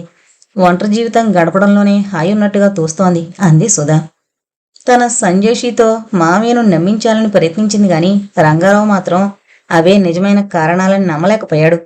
అతను ఊహించాడు ఆమె ఎందుకిలా నిస్పృహను పెంచుకుందో. ఓ పొడినవ్వు నవ్వాడు. సుధా, ప్రపంచానుభవాన్ని పుష్కలంగా జీర్ణించుకున్నవాడిని నేను. అటువంటి నన్నే మభ్యపెట్టాలని ఎందుకు ప్రయత్నిస్తున్నావు చెప్పు. ఏవో ఆలోచనలు మనసులో పెట్టుకుని మరీ నిరాశను పెంచుకుని విరక్తి చెందకు. నా మాట విని వివాహం చేసుకుని సుఖంగా ఉండు. నచ్చజెప్పడానికి మరోసారి ప్రయత్నించి చూశాడు. కాని సుధ దృఢ నిశ్చయానికి చలనం లేకపోయింది. మరి నన్ను బలవంతపరచవద్దు మావయ్య, నేనొక నిశ్చయానికి వచ్చాను. ఆడపిల్లల ప్రైమరీ స్కూల్లో ఏదో ఖాళీ వచ్చిందట. నా స్నేహితురాలు విద్య అక్కడ పనిచేస్తుందిగా. హెడ్ మాస్టర్తో చెప్పి ప్రయత్నిస్తానంది. అందుకని నిన్ననే దరఖాస్తు పెట్టించాను. ఆ అవకాశం దొరికిందంటే అక్కడ ఉద్యోగం చేస్తాను అంది. ఆమెకు నచ్చజెప్పే మరే మార్గం రంగారావుకి గోచరించలేదు. సరే, నీ ఇష్టం సుధా. నన్ను నేను నిందించుకోవడం తప్పించి ఈ విషయంలో ఎవరిని నిందించలేను నిర్లిప్తంగా అన్నాడు. సుధ మరింకేమీ మాట్లాడకుండా అక్కడి నుంచి వెళ్ళిపోయింది. రంగారావు దీర్ఘ నిశ్వాసాన్ని విడిచాడు. కాసేపటికి అలివేణొచ్చింది అక్కడికి. భర్త ఆలోచనల్లో పడుండడం గమనించింది. ఏంటండి ఆలోచిస్తున్నారు అంది. రంగారావు భార్య ముఖంలోకి చూస్తూ అన్నాడు. సుధా ఉద్యోగం చేస్తానంటోంది వేణి. ఇప్పట్లో వివాహం చేసుకోదట. నచ్చజెప్పడానికి ఎంతో ప్రయత్నించాను, కానీ లాభం లేకపోయింది. ప్రైమరీ స్కూల్లో ఏదో ఖాళీ వచ్చిందట. దరఖాస్తు అప్పుడే పంపించిందట కూడాను. ఇంకా ఏ విధంగా ఆమె మనసును మార్చడమో అవగాహన కావడం లేదు అని. అలివేణి క్షణం పాటు నివ్వెరపోయింది. సుధ ఇటువంటి నిర్ణయానికి వస్తుందని ఆమె కూడా అనుకోలేదు. సుధ ఇలా మారిపోవడానికి కారణం శ్రీనివాసేనని ఆమె భావించింది. నిజంగా శ్రీనివాస్ సుధకి తీరని అన్యాయం చేశాడండి అంది తోటి శ్రీగా. సుధ పట్ల ఆమెకెంతో సానుభూతి కలిగింది. సుధకి జరిగిన అన్యాయంలో మనం కూడా కొంత బాధ్యతను స్వీకరించాలి వేణి. మనం శ్రీనివాస్ని శాసించి తలవంచేటట్టు చేసినట్టయితే ఈ అన్యాయం జరుగుండేది కాదు. అయితేనేం అలా మనం చేయలేకపోయాం అన్నాడు రంగారావు. భర్త చెప్పింది అక్షరాల నిజమనుకుంది అలివేణి. ఒకసారి మనసు విరిగితే అతకడం దుస్సాధ్యమంటారు. సుధ విషయంలో అదే జరిగిందండి. పాపం ప్రపంచానుభవం ఇంకేమీ సంపాదించకముందే ఆమెలో ఈ విరక్తిభావం మొలకెత్తిందంటే ఇంకా ఆజన్మాంతం బ్రహ్మచారిణిగా ఉండిపోతుందేమోనని అనుమానంగా ఉంది. తన సందేహాన్ని వెలుబుచ్చింది. అలానకు వేణి, ఎప్పటికైనా సుధ మనసు మారుతుందనే నమ్మకం నాకుంది. ఆ రోజు తప్పకుండా వస్తుందన్న ఆశతో ఎదురు చూద్దాం ఆశావాదిగా మాట్లాడాడు రంగారావు. అటువంటి మార్పే వస్తే ఇంకా కావాల్సిందేంటండి? ఆమె జీవితం నిస్సారం కాకూడదని నేను కోరుకుంటున్నాను. చాలా వేళైంది. ఇక మీరు లేవండి, భోంచెద్దురుగాని. ఏంటో వేణి, తినబుద్ధి పుట్టడం లేదు నిస్పృహతో అన్నాడతను. ఇది మరీ బాగుందండి. ఇక మీరు భోజనం మానేస్తారా ఏంటి? ఏది ఎలా జరగాలనుంటే అలా జరుగుతుంది, లేవండి అంటూ అక్కడి నుంచి లోపలికి వెళ్ళిపోయింది. రంగారావు ఉస్సురుమనుకుంటూ లేచి భారంగా అడుగులు పడుతూ ఉంటే లోపలికి పోయాడు. శ్రీనివాస్కి వివాహమై సరిగ్గా సంవత్సరం పూర్తయింది. ఆ రోజు ఆ దంపతులు తమ వివాహ వార్షికోత్సవం జరుపుకుంటున్నారు. ఇల్లంతా స్నేహితులతో బంధువులతో కలకళ్లాడుతోంది. ఉష స్నేహితురాళ్లు చాలామంది వచ్చారు. ఆమె హైస్కూలు కాలేజీ చదువులు అక్కడే వెలిగించింది కాబట్టి ఆమెకు స్నేహితురాళ్లకు కొరత లేదుగా. సంసారపు బాదరబందీలో పడి నీ చదువుకి స్వస్తి చెబుతావని మేమెవరూ భావించనే లేదు ఉష, అంది నీలవేణి. బహుశా శ్రీవారు మరి చదవద్దని ఆదేశించారు కాబోలు, అందుకే మానేసి ఉంటుంది. భరతమాట జవదాటకూడదన్న హిందూ సాంప్రదాయాన్ని తూచా తప్పకుండా పాటిస్తుందేమో, నవ్వుతూ అంది సవిత చిలిపిగా శ్రీనివాస్ కేసి చూస్తూ. అవును, అదే ఉంటుంది, తీర్మానించింది లత. అందరూ నవ్వేశారు ఒకసారి. శ్రీనివాస్ గతుక్కుమన్నాడు. ఆ నిందను తన మీద పడేయడం సహించలేకపోయాడు. వాళ్ళన్నది నిజమై ఉంటే అతనంతగా బాధపడి ఉండేవాడు కాదు. నిజం కాదు కాబట్టే ఊరుకోలేకపోయాడు. జవాబు చెప్పు ఉషా, నువ్వు నిజం చెప్పకపోతే అకారణంగా నేనా నిందను మోయాల్సి ఉంటుంది. చెప్పు మరి అన్నాడు భార్యకేసి చిరునవ్వుతో చూస్తూ. అబ్బా పోనిద్దురు, ఇదేం పెద్ద ప్రాముఖ్యత గల విషయమని మీరంతగా పట్టించుకుంటున్నారు. వీళ్ళేదో అరుస్తారు, అరవనియండి, నిర్లక్ష్యంగా అంది ఉష. నువ్వు అలాగే అంటావు ఉషా, కానీ ఈ అపనిందను నేను భరించలేను సుమా. నా ప్రోద్బలం వల్ల నువ్వు చదువుకు స్వస్తి చెప్పలేదని, దీనికి కేవలం నువ్వే బాధ్యురాలవని విపులీకరించు. ప్రతి విషయంలోనూ మగవాళ్లని నిందించడం మీ ఆడవారికి అలవాటైంది కాబోలు, నవ్వుతూనే అనేశాడు. ఉష చదువు మానడానికి తను ఎంతమాత్రం బాధ్యుడు కాదన్న నిజాన్ని పరోక్షంగా వారికి అర్థమయ్యేలా అన్నాడు. వాళ్ళందరూ తెల్లబోయారు. ఏంటి, మీరేమీ ఆటంకపరచలేదన్నమాట అన్నారు ఇంచుమించు అందరూ ఒకేసారిగా. అబ్బే, అటువంటిదేమీ జరగలేదే. పైగా చదువు సాగించమని ప్రోత్సహించాను కూడాను. ప్రైవేటుగా చదివి పరీక్షకు వెళతానంది. సరేనని పుస్తకాలు తెచ్చాను. కావాలంటే మీరందరూ ఈ టేబుల్ మీద ఉన్న పుస్తకాలు చూడొచ్చు అన్నాడు శ్రీనివాస్. అవునా ఉషా, నిజమేనా? విస్తుపోతూ ప్రశ్నించింది సవిత. అవునన్నట్టుగా తల మాత్రం ఊపింది ఉష. ఎంఏ పూర్తి చేయాలన్న పట్టుదలన్నట్టు గొప్పగా చెప్పుకునేదాను అప్పట్లో. ఆ మాటలన్నీ ఇప్పుడేమయ్యాయి ఏమిటి? ఎగతాళి చేసింది లత. గాల్లో కలిసిపోయాయి కాబోలు, అంది నీలవేణి. కాదు కాదు, ప్రేమవాహినిలో కొట్టుకుపోయాయేమో, చిలిపిగా నవ్వుతూ అంది సవిత. అందరూ కిలకిలా నవ్వేశారు. ఉషకి చిరుకోపం వచ్చేసింది. చాలండిక, దేనికైనా ఒక హద్దుండాలి, మొహం ముడుచుకుంటూ అంది. అంతే, అక్కడితో ఆ ప్రస్తావన ఆగిపోయింది.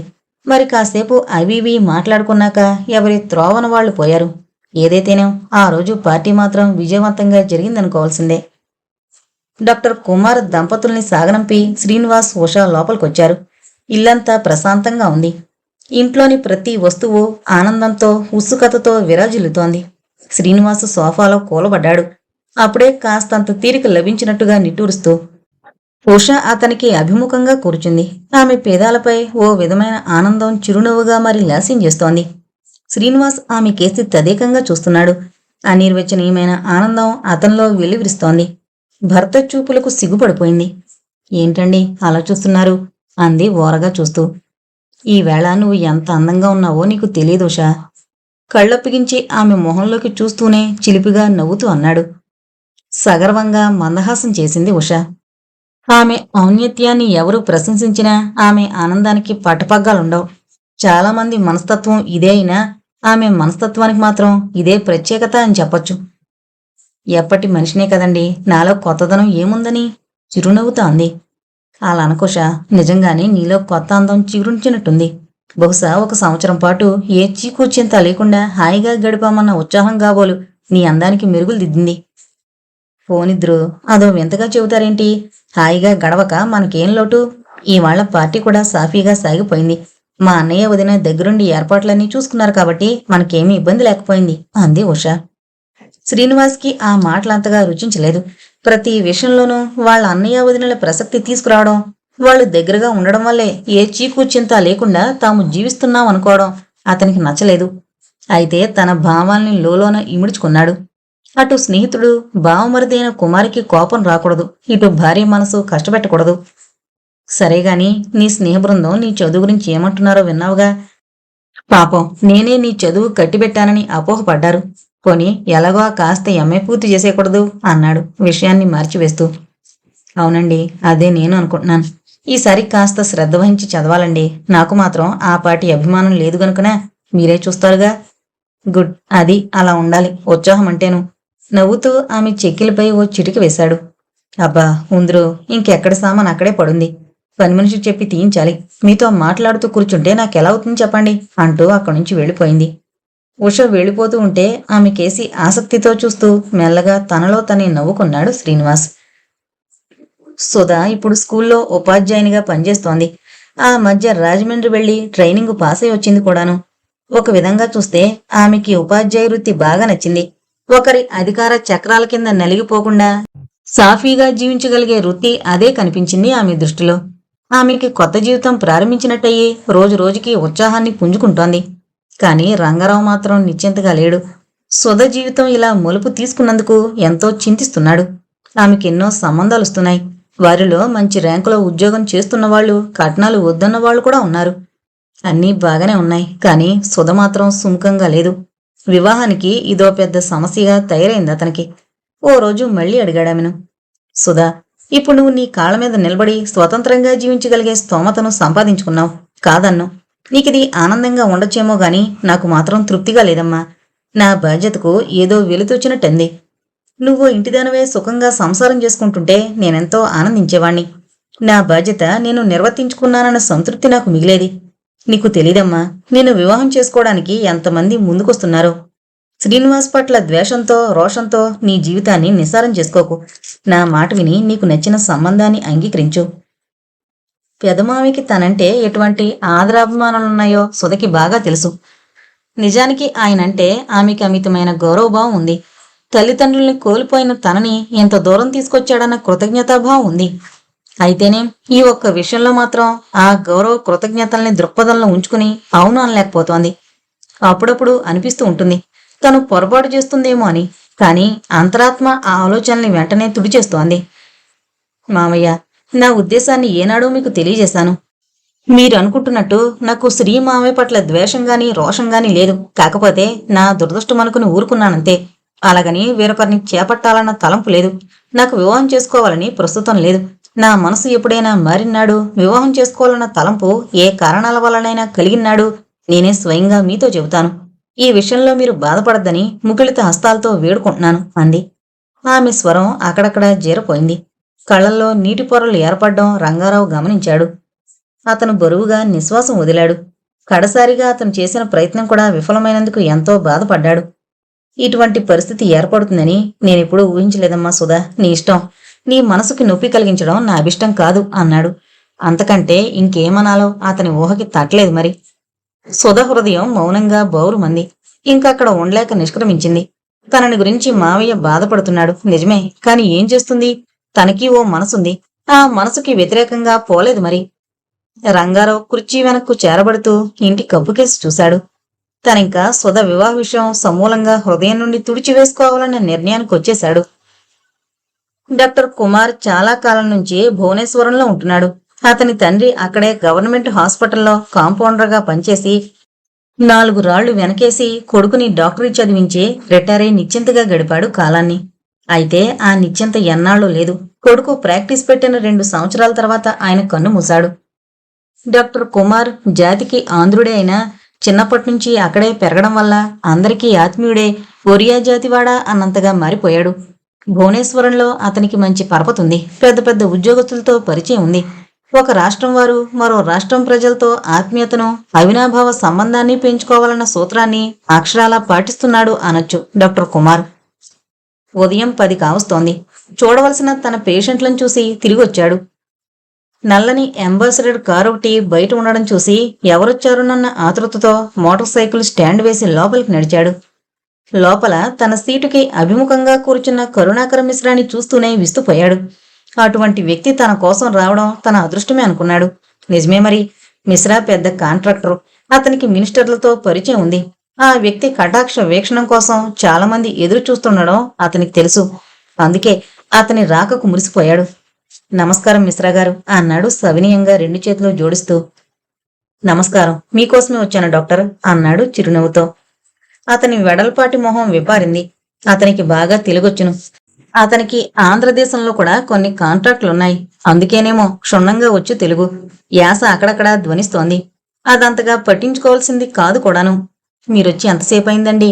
తను కూర్చుంటూ ప్రశ్నించాడు కుమార్. ఓ పావుగంట అయి ఉంటుంది doctor. Oh, I'm sorry sir. Urgent కేసులు రెండుంటేను వెళ్ళి చూసొచ్చాను, మరేం అనుకోకండి. కరుణాకర్ మిశ్రా మెల్లగా నవ్వాడు. అనుకోవడానికి ఏముంది డాక్టర్, మీ కర్తవ్యాన్ని మీరు నిర్వర్తించక తప్పదు కదా, దానికేం లేండి. ఇప్పుడు చెప్పండి సార్, ఏంటిలా దయచేశారు? ఆసక్తితో అన్నాడు కుమార్.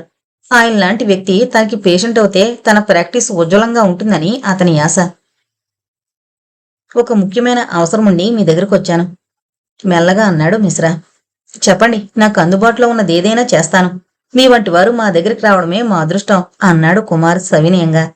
రాబోయే ఎన్నికల్లో మిశ్రా గారు ఎమ్మెల్యేగా నుంచున్నట్టు చూచాయిగా విన్నాడతను. అటువంటి వారిని ఎప్పటినుంచే ఆశ్రయించుకునుండడం శ్రేయస్కరమని భావించాడు. మీకు అందుబాటులో ఉన్నదే అయితే తప్పకుండా చేస్తాను, చెప్పండి. ఇంజనీరు శ్రీనివాస్ గారు మీ బావగారని విన్నాను. అవునండి. ఆయన మా బిలుసుని అడ్డేశారు. నేను స్వయంగా వెళ్లి మాట్లాడినా లాభం లేదని నిర్మోహమాటంగా చెప్పేశారు. నిజానికి ఎంతవరకు ఎందరో ఇంజనీర్లను చూశాను గాని ఇటువంటి వ్యక్తిని చూడలేదు. అసలు నేను ముందే మీ దగ్గరకు వచ్చి ఉండాల్సింది. అదే నా పొరపాటు. ఇప్పుడైనా మించిపోయిందేమీ లేదనుకోండి. ఒక్కొక్కప్పుడు మనుషుల్ని చూసి మనస్తత్వాల్ని మార్చుకోవాలండి. ఆ విషయం మీ బావగారికి చెప్పండి. ఆ బిల్సు పాస్ చేసేస్తే నా సంగతి మీకు తెలుసుగా, సహాయాన్ని ఊరికినే పొందను. మీరు చెబితే ఆయన కాదనరని నా నమ్మకం. ఎలాగైనా ఈ సహాయం నాకు చేసి పెట్టాలి. దీనివల్ల ముందు ముందు ఆయనకి మంచి భవిష్యత్తు ఉందని చెప్పండి అన్నాడు కరుణాకర్ మిశ్రా. కుమారు శ్రద్ధగా విన్నాడంతా. శ్రీనివాస్ ఖచ్చితమైన మనిషిని అతనికి బాగా తెలుసు. అయితే కరుణాకర్ మిశ్రా వంటి వ్యక్తితో మంచి సంబంధాన్ని పెంచుకోవాలంటే ఈ సహాయం చేసి తీరాలి. అది ఎప్పటికైనా తనకు శ్రేయస్కరం కూడాను అనుకున్నాడు. సరేలండి, శ్రీనివాస్తో చెప్పి చూస్తాను అన్నాడు. చెప్పి చూస్తానంటే కాదు డాక్టర్, ఎలాగైనా ఒప్పించి చేయించాలి. కాళ్ళ దగ్గరకు వస్తున్న లక్ష్మిని కాదనొద్దని చెప్పండి. అదో హెచ్చరికలా చెప్పాడు మిశ్రా. అలాగేనండి, ఇవాళ సాయంత్రమే వాళ్ళింటికి వెళతాను. నా సాయశక్తులా ఒప్పించడానికి ప్రయత్నిస్తాను. ఒప్పించగలననే విశ్వాసం కూడా ఉంది. మీరు నిశ్చింతగా ఉండొచ్చు అన్నాడు కుమారు. మిశ్రాను మెప్పించడానికే అలా అన్నాడు కాని అతనికి పూర్తి నమ్మకం లేదు శ్రీనివాస్ అంగీకరిస్తాడని. అయితే నేను నిశ్చింతగా వెళ్ళొచ్చంటారు? అవునండి. సరైతే వస్తాను, లేచాడు మిశ్రా. మంచిదండి అంటూ అతను లేచి కారు వరకు వచ్చి సాగనంపాడు కుమార్. కారు కదిలింది. కుమార్ వెనక్కొచ్చి తన రూంలో కూర్చున్నాడు. అతని మెదడు ఆలోచనల్లో పడింది. శ్రీనివాస్ ఈ ఒక్కసారి తన మాటకు విలువిస్తే ఎంతో బాగున్నో. ఎలాగైనా అతన్ని ఒప్పించాలి అనుకున్నాడు. తమ కోసం చాలామంది కూర్చున్నారు సార్, ప్యూనొచ్చి చెప్పాడు. ఒక్కొక్కరిని పంపించు, ఆలోచనలకు ఫుల్ స్టాప్ పెట్టేసి అన్నాడు డాక్టర్. డాక్టర్ కుమార్ డిస్పెన్సరీ మూసుకుని శ్రీనివాస్ ఇంటికి వెళ్లేసరికి రాత్రి 8:30 దాటింది. మోటారు సైకిల్ స్టాండ్ వేసి చరచరా లోపలికి నడిచాడు. శ్రీనివాస్ అప్పుడే భోజనం ముగించి తాంబూలం వేసుకుంటున్నాడు. ఉష భర్తకి అభిముఖంగా కూర్చుని తమలపాకు చుట్టలను చుట్టి అందిస్తోంది. అన్నయ్యను చూడగానే ఉత్సుకతతో లేచి నుంచుంది. రాన్నయ్య, కూర్చో అంది. ఏంటి కుమార్ విశేషం? ఈ వేళప్పుడు నువ్విలా రావడం అంటే ఆశ్చర్యంగా ఉందే అన్నాడు శ్రీనివాస్. సరే ముందు కూర్చో. కుమార్ కూర్చున్నాడు. ఏదో విశేషం లేకపోతే ఈ వేళప్పుడు రానని కదూ నీ ఉద్దేశం? మందహాసంతో అన్నాడు కుమారు. అవునోయ్, మరి ఇందులో అతిశయోక్తి ఏముందని? ఎంత డాక్టర్ అయితే మాత్రం తొందరగా ఇల్లు చేరుకోవాలన్న తాత నీలో ఉండడం సహజమేగా, అందుకే అన్నాను. కొంతవరకు నీ అభిప్రాయం సరైందే శ్రీనివాస్. అయితే నీతో ఓ ముఖ్య విషయం మాట్లాడాల్సి ఉండి నా ఆతృతను లోనే అణుచుకుని ఇలా వచ్చేస్తాను. ఐసి, అలా చెప్పు. నేను అనుకున్నాను ఏదో అటువంటిదే ఉంటుందని. ప్రారంభించు, ఆ విషయం ఏమిటో? కాస్త ముందు కొంగి కూర్చుంటూ అన్నాడు. ఉష ఇనుమడించిన ఆసక్తితో చెవులు రిక్కించుకుని వింటోంది. ఆ ముఖ్య విషయం ఏమై ఉంటుందా అన్న ఆలోచన ఆమెను క్షణంపాటు తెగమకపరిచింది. మరేం కాదోయ్, కరుణాకర్ మిశ్రా నీ దగ్గరికి వచ్చాడట అని కుమారు ప్రారంభించేసరికి విషయమేమిటో సమగ్రంగా అర్థమైపోయింది శ్రీనివాస్కి. అయితే ఆయన నీ దగ్గరికి వచ్చాడన్నమాట, సాలోచనగా అన్నాడు. అవునోయ్, స్వయంగా నీ దగ్గరకు వచ్చినా లాభం లేకపోయిందట. మన ఇరువురికి గల అనుబంధం అతనికి తెలుసు, అందుకే నా వద్దకు పరిగెత్తుకుని వచ్చాడు. అటువంటి వాడు మన చుట్టూ తిరగడమే ఓ పెద్ద విశేషం. నిజానికి అతనికి డబ్బు పరపతి పుష్కలంగా ఉన్నాయి. శ్రీనివాసు చిన్నగా నవ్వేశాడు. అవి లేకపోతే ఇన్ని కాంట్రాక్టులు ఎలా పొందగలళ్లే? మొత్తానికి వ్యాపార దక్షత బాగా ఉన్నవాళ్లా ఉంది. చాలా నిర్లక్ష్యంగా అన్నాడా మాటలు. ఎంత దక్షతుంటే మాత్రం ఏం ప్రయోజనం చెప్పు? నీ దగ్గర వాటి ఉపయోగం లేకపోయింది. నవ్వుతూ అదో జోకులా భావించి అన్నాడు డాక్టర్ కుమార్. శ్రీనివాసు క్షణం మౌనం తర్వాత గట్టిగా ఓ నిశ్వాసాన్ని వదిలాడు. అతని మొహం సీరియస్ భావాన్ని నింపుకుంది. కుమార్, నా సంగతి నీకు మొదట్నుంచి తెలుసుగా. బొత్తిగా అన్యాయానికి పాల్పడితే నేను సహించలేను. వ్యాపారం చేసే వాళ్ళ లాభాన్ని ఆశించడం అసహజం కాదు. అయితే బొత్తిగా 100కి 100 పాళ్ళు లాభాన్ని పొందజూడడం అక్రమం. ఒక విధంగా ఇది దేశద్రోహం. ఈ మిశ్రగారి విషయంలో అదే జరిగింది. మరి నాసిరకం పనులు చేయించి విపరీతమైన లాభం సంపాదించాలని తాపత్రయపడుతున్నాడు. ఇది అన్యాయం కాదంటావా? అందుకే ఆ బిల్లు పాస్ చేయొద్దన్నాను అన్నాడు శ్రీనివాస్. డాక్టర్ కుమార్ ఆశ్చర్యపోలేదు. శ్రీనివాస్ మనస్తత్వమే అదని అతనికి తెలుసు. చిన్న మందహాసం చేశాడు. అతన్ని ఎలాగైనా ఒప్పించడమే తన కర్తవ్యం ఇప్పుడు. Don't be silly Srinivas. అవకాశం ఓ వరం లాంటిది. మనకు కావాలనుకున్నప్పుడు అది అందుబాటులోకి రాదోయ్. అందుకే చేరుకొచ్చిన అవకాశాన్ని జారి విడుచుకోవడం తెలుగు తక్కువతనమంటాను. నువ్వొక్కడివి మడిగట్టుకుని కూర్చున్నంత మాత్రాన ఉన్నపాటున దేశం బాగుపడదోయ్. బాహ్య ప్రపంచాన్ని ఒక్కసారి పరిశీలనతో పరికించు. నీలా ఎంతమంది మడిగట్టుకుని కూర్చుంటున్నారో నీకే అర్థమవుతుంది. అందరితో పాటు మనమును అన్నాడు కుమార్ ఓ చిన్న ఉపన్యాసం లాంటిది దంచుతూ. స్నేహితుడి మనస్తత్వం బాగా తెలిసినవాడు కాబట్టి శ్రీనివాస్ విస్తుపోలేదు. ఏ ఎండకి ఆ గొడుగు పట్టే మనస్తత్వం కుమార్ది. అందుకు విరుద్ధం తను ఓ చిన్న మందహాసం చేశాడు. ఈ విషయాన్ని అంత సీరియస్ గా తీసుకోలేదు. అయితే వ్యక్తిత్వం వదులుకోమంటావా అన్నాడు ముక్తసరిగా. వదులుకోమని నేను బలవంతం చేయను. కానీ ఆ వ్యక్తిత్వాన్ని ప్రజలుపరుచుకున్నందువల్ల ఒరిగేదేంటని ప్రశ్నిస్తాను. ఆ ప్రశ్నకి జవాబు సిద్ధంగా ఉంది కుమార్. భయరహితమైన మనశ్శాంతి ఉంటుంది. ఒక విధమైన తృప్తి ఏర్పడుతుంది. అయితే నాకు మనశ్శాంతి లేదంటావు ఏం? అలాగని నేను అనలేదే. ఎందుకొచ్చిన వ్యర్థ వ్యక్తిత్వం శ్రీ? నా మాట విని ఆ బిల్స్ ఏవో పాస్ చేసేద్దు. పెద్ద మొత్తమే ముట్ట చెప్తాడు. అంతేకాదు అటువంటి వ్యక్తి అన్నదండలుండడం ఎప్పటికైనా శ్రేయస్కరం. శ్రీనివాస్ ఓ నిట్టూర్పు విడిచాడు. కుమార్, ఇది మాత్రం నేను చేయలేను. నా అంతరాత్మ అంగీకరించదు. నువ్వేమీ అనుకోవద్దు మొహం దించుకుంటూ అన్నాడు. కుమార్ మొహం వాడిపోయింది. అది గమనించింది ఉష. ఎంతవరకు వాళ్లు మాట్లాడుతోంది చూచాయిగా గ్రహించింది గాని వివరాలు తెలియవు. తెలుసుకోవాలన్న ఆసక్తి కలిగింది. ఇంతకీ విషయం ఏమిటన్నయ్యా ప్రశ్నించింది. కుమార్ వివరంగా చెప్పాడు. ఉషలో ఆశ మొలకెత్తింది. భర్త ముఖంలోకి ఆశ్చర్యంగా పరికించింది. మీరెంత తెలివి తక్కువ వారని నాకు తెలియదండి. ఎవరైనా 4 రాళ్లు వెనకేసుకోవడానికి ప్రయత్నిస్తారు గాని వచ్చిన అవకాశాన్ని చేజేతులా జారి విడుచుకోరు. అటువంటి వారిని మిమ్మల్ని చూస్తున్నాను. మా అన్నయ్య చెబుతున్నాడంటే ఎవరికోసం? మన మంచికే. లేకపోతే వాడికేం? వాడికి రాబోయే లాభాలేం లేవుగా. అది గ్రహించరేం మీరు అంది. నీకు తెలియదు ఉష. మంచి చెడ్డలు గ్రహించే నేను చెబుతున్నాను అన్నాడు కాస్తంత విసుగ్గా శ్రీనివాస్. మీరేం మంచిని గ్రహించారో తెలుస్తూనే ఉంది అంటూ అన్నయ్య కేసు చూసి, ఆ బిల్స్ పాస్ చేసేస్తారని చెప్పేసి అన్నయ్య నీ దగ్గరకొచ్చి చెప్పాడంటే నీ గౌరవమైన ఉంచాలిగా అంది. తన మాటను భర్త కొట్టి పారేయడన్న ఆత్మవిశ్వాసంతో తనే నిర్ణయం చేసి చెప్పింది ఉష. కుమార్ ఉత్సుకతతో శ్రీనివాస్ కేసు చూశాడు. బహుశా అతడి అంగీకారం ముద్ర కోసం కాబోలు. శ్రీనివాస్ గంభీరంగా మొహం పెట్టాడు. వద్దు కుమార్, అటువంటి చొరవేం తీసుకోకు సీరియస్ గా చెప్పాడు. అతని మొహంలో నిశ్చలత గోచరించింది. ఉష నివ్వెరపోయింది. తన మాట కూడా తోసిపుచ్చుతున్న భర్త మొండితనాన్ని హర్షించలేకపోయింది. చిరుకోపం ఆమెను ఉద్రిక్తపరిచింది. మొహం కెంపు రంగును పుంజుకుంది. భర్తకేసి తీక్షణంగా చూసింది. ఏంటండి మీరంటోంది అంది ఓటమిని అంగీకరించలేని అసహనంతో. అవును ఉష, నా వ్యక్తిత్వాన్ని వదులుకోలేను. జీవితంలో నాకు కొన్ని ఆశయాలున్నాయి. వాటికి భంగం కలిగించను అంటూ కుమార్ కేసి చూశాడు.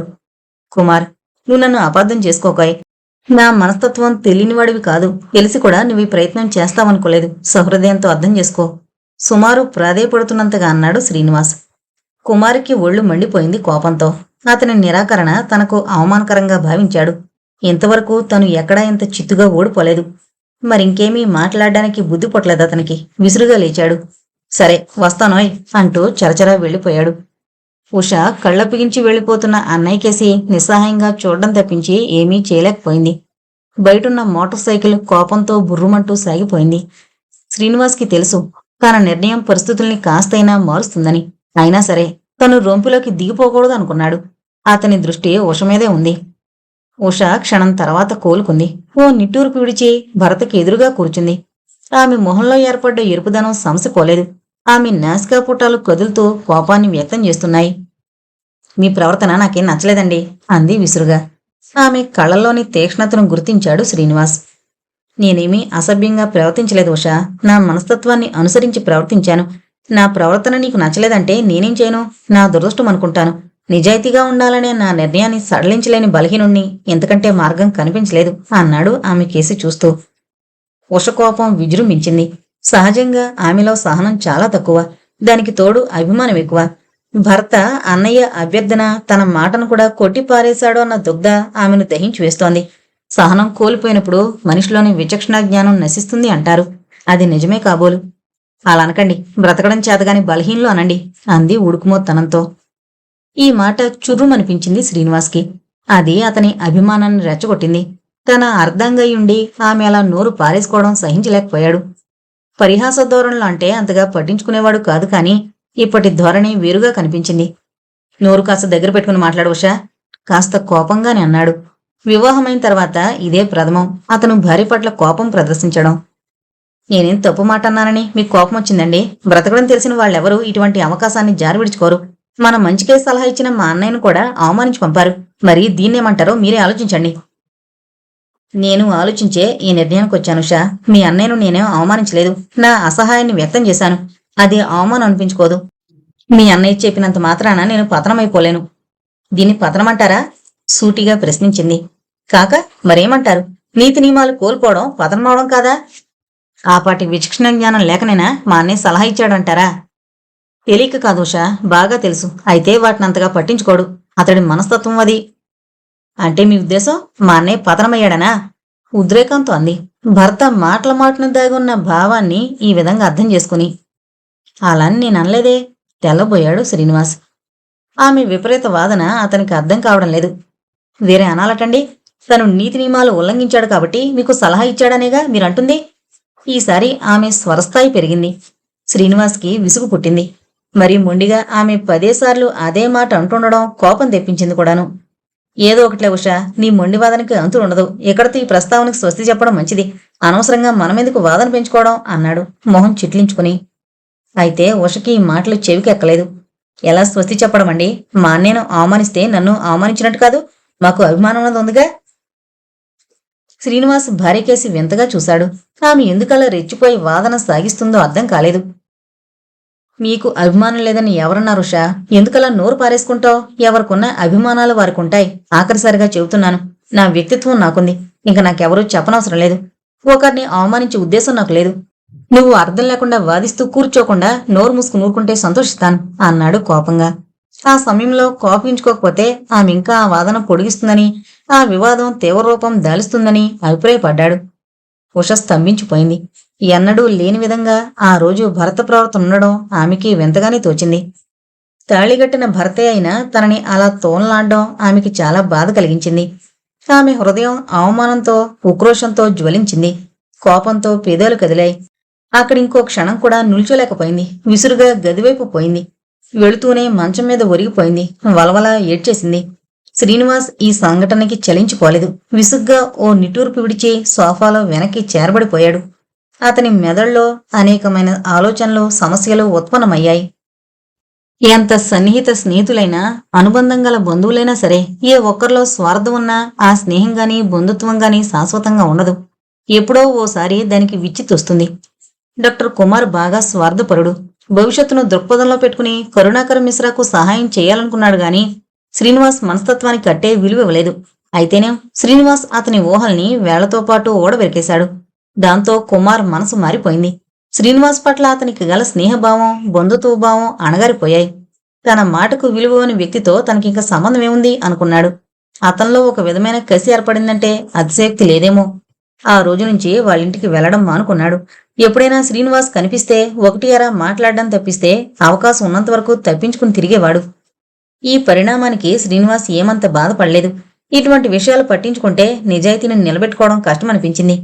తను మాత్రం మనసులో ఏ భావన లేకుండా మామూలుగా తిరిగేసేవాడు. కాని ఉష మాత్రం మామూలు మనిషి కాలేకపోయింది. ఆమెలో అంతులేని బాధ నిబిడీకృతమై ఉంది. నిజం చెప్పాలంటే అన్నయ్య పట్ల ఆమెకి ఎనలేని గౌరవభావం ఉంది. అతని మాటంటే ఆమెకి వేదవాక్యమే. అటువంటి అన్నయ్య తమకు దూరంగా తిరుగుతూ ఉండడం ఆమెను కలవరపరిచింది. ఈ కలవరపాటు ఆమెలో ఎంతగా పెరుగుతూ ఉందో అంతగా భర్తపై కసి, నిర్లక్ష్యభావం పెరుగుతూ వచ్చాయి. మా అన్నయ్య మన ఇంటికి రావడం మానుకోవడం మీకెంతో ఆనందాన్ని కలిగిస్తుంది కదండి అంది ఓ రోజు రాత్రి భోజనాలయ్యాక. ఆమె మాటల్లో వెటకారం ధ్వనించింది. శ్రీనివాస్ మౌనంగా ఆమె మొహంలోకి చూశాడు. ఆ కళ్లల్లో కసి స్పష్టంగా కనిపిస్తోంది. ఆమె మాటల్లోని వెటకారాన్ని కూడా అర్థం చేసుకోగలిగాడు. అయితే అతను కోపం తెచ్చుకోలేదు. తను అంత సున్నితంగానే చురుకుమనిపించాలనుకున్నాడు. నేను అవునంటే నువ్వు బాధపడతావు కదా ఉషా, ఆమె కళ్ళలోకి చూస్తూనే అన్నాడు. బాధపడి మాత్రం నేను సాధించేదేముందిలేండి అంది. నిజానికి నువ్వు నా మనస్తత్వాన్ని అర్థం చేసుకోవడం లేదు ఉషా. ఇప్పుడంటే బంధువయ్యాడు గాని ఇంతకుముందు మీ అన్నయ్య నాకు సన్నిహిత స్నేహితుడు. మా ఇరువురికి అవిభక్తమైన అనుబంధమేదో ఉందనిపించేది. అటువంటి వ్యక్తి నాకు దూరంగా ఉంటున్నందుకు ఆనందించగలనా? ఎప్పుడూ అది జరగదుషా. నేనెంతగా బాధపడుతున్నానో నీకు తెలీదు. కాని ఏం చేయను? నువ్వు రాకపోతే నేను జీవించలేను కుమార్ అని ప్రాధేయపడినా అబ్బే అలా చేయను. మమతలుంటే వస్తారు, లేకుంటే మానేస్తారు, దానికేం చేస్తాం అన్నాడు. ఆ విషయాన్ని తనంతగా పట్టించుకోనట్టు. అంతేగాని మీరు మాత్రం మరి మారరు తీక్షణంగా చూస్తూ అంది ఉష. అదో ప్రశ్నార్థకంగా ఉంది. సాధ్యమైనంతవరకు అది జరగదుషా. నిజాయితీగా ఉండాలని నేను సర్వదా ప్రయత్నిస్తాను అన్నాడు దృఢ నిశ్చయంతో. ఉష బరువుగా ఓ నిశ్వాసం వదిలింది. తను ఎన్ని విధాల ప్రయత్నిస్తున్నా భర్తను మార్చలేకపోతున్నందుకు నిరుత్సాహంతో కుంగిపోయింది. క్రమంగా ఆమెలో ఒక విధమైన విముఖత స్థావరం ఏర్పరుచుకుంటోంది. క్షణంసేపు మౌనంగా ఏదో ఆలోచించి అంది. ఇవాళ మా అన్నయ్యగారింటికి వెళ్ళొస్తానండి. వాళ్ళెవరూ రాకపోతే మనమెందుకు వెళ్లడం ఉషా? తన అనంగీకారాన్ని వెల్లడి చేశాడు శ్రీనివాస్. వాళ్లు రావడం లేదని మనం వెళ్లడం మానేస్తామటండి తర్కం ప్రారంభించింది. శ్రీనివాస్ వెనక్కి తగ్గిపోలేదు. కాదు మరి, వాళ్ల ఆధిక్యత మనకేంటి చెప్పు గుమ్మనంగా అన్నాడు. ఉషకి ఈ మాట చెళ్ళుమనిపించింది. భరత ధోరణి క్రమంగా శృతిమించి రాగాన పడుతున్నట్టుగా భావించింది. మళ్లీ చిరుకోపం ఆమెను ఆవేశపూరితురాలు చేసింది. మీ దృష్టిలో వాళ్లకు ఆధిక్యత లేకపోవచ్చు, కానీ నేను మీలా అనలేను. వారికి నాకు గల బాంధవ్యాన్ని కలుషితం చేయలేను తొణక్కుండా అంది. ఆమె దురుసుతనానికి అతను విస్తుపోయాడు. అతని కనుబొమ్మలు ముడిపడ్డాయి. అంటే మన బాంధవ్యం ఏమైపోయినా లెక్కలేదన్నమాట ఉక్రోషంతో అన్నాడు. ఎందుకండి భుజాలు తడుముకుంటారు? నేనలా అనలేదే. మా వాళ్లను దూరం చేసుకోవడం అంత సులభ సాధ్యమైన పని కాదంటున్నాను. దానర్థం మనం దూరమవుతామని కాదు అంది. ఆమె మాటలు వెటకారాన్ని ధ్వనింపజేస్తున్నాయి. శ్రీనివాస్ కోపం ఇనుమడించింది. ఉషా, నువ్వే తెలివైందననుకుంటున్నట్టుగా మాట్లాడుతున్నావు, కానీ ఒక విషయం మాత్రం మర్చిపోతున్నావు. అర్ధాంగికి హద్దులు కొన్నున్నాయి. ఆ హద్దులు దాటడం అర్ధాంగికి అవాంఛనీయం. నిజానికి భరతతోటిదే ఆమె లోకం. భరత ఆదేశమే ఆమెకు అనుసరణీయం. అలాగని నిన్ను కోపస్థ మండూకల్లా పడి ఉండమండం లేదు. నీ వ్యక్తిత్వాన్ని చంపుకోమని చెప్పను. అయితే పై విషయాన్ని గుర్తించుకుని నేను అంగీకరించింది ఆచరణలో పెట్టద్దు. అదే నేను కోరుకునేది గంభీరంగా అన్నాడు. స్త్రీలకు తగు స్వేచ్ఛ స్వాతంత్రాలుండాలని వాదించేవారిలో శ్రీనివాస్ ఒకడు. అయితే ప్రస్తుతం ఉష మితిమీరి వాదిస్తూ ఉండడం అతనిలో ఉద్రిక్తతను రేకెత్తించి మనసునే మార్చేసింది. అందుకే ఆమెను ఒక పరిధిలో ఉంచాలని ప్రయత్నించాడు. తెల్లబోయింది ఉష. భరత తనని పరోక్షంగా ఆజ్ఞాపిస్తున్నట్టుగా భావించింది. అభిమానం దెబ్బతిని వాళ్ళ కోపం ఆమెను ఆపాదమస్తకం దహించి వేసింది. భరత మనస్తత్వం ఇంత సంకుచితమైందని ఇప్పుడే గ్రహించింది. మొహం ఎర్రబారింది. పేదాలు వణుకుతున్నాయి. మీరింతటి సంకుచిత హృదయులని ఇంతవరకు నాకు తెలీదండి. ఇప్పుడు తెలుసుకున్నందుకు ఎంతో బాధపడుతున్నాను. నిజంగా అది నా దురదృష్టమే మరి. అయితే మా వాళ్ళింటికి వెళ్లడం మానుకోమంటారు అంతేనా? విసురుగా ప్రశ్నించింది. అది కాదు నా అభిప్రాయం ఉషా. వాళ్ళు మొదట్లా మనతో ప్రవర్తించిన పక్షంలో మనం వెళ్ళడానికే తప్పకుండా వెళ్ళొచ్చు. నేను అది అడగడం లేదండి. ఇప్పుడు వెళ్ళమంటారా వద్దంటారా? ప్రగాఢమైన పట్టుదలున్నట్టు ఆమె స్వరమే చెబుతోంది. విపులంగా నా నోట చెప్పించాలనా ఉద్దేశం? సరే చెబుతాను. వాళ్ళు మనింటికి వచ్చిన తర్వాతనే మనం వెళ్లడం. ఇప్పుడు వెళ్లదని నేను చెబుతున్నాను. ఉష కుంగిపోలేదు, కాని ఆమెలోని కోపం పరాకాష్ను అందుకుంటోంది.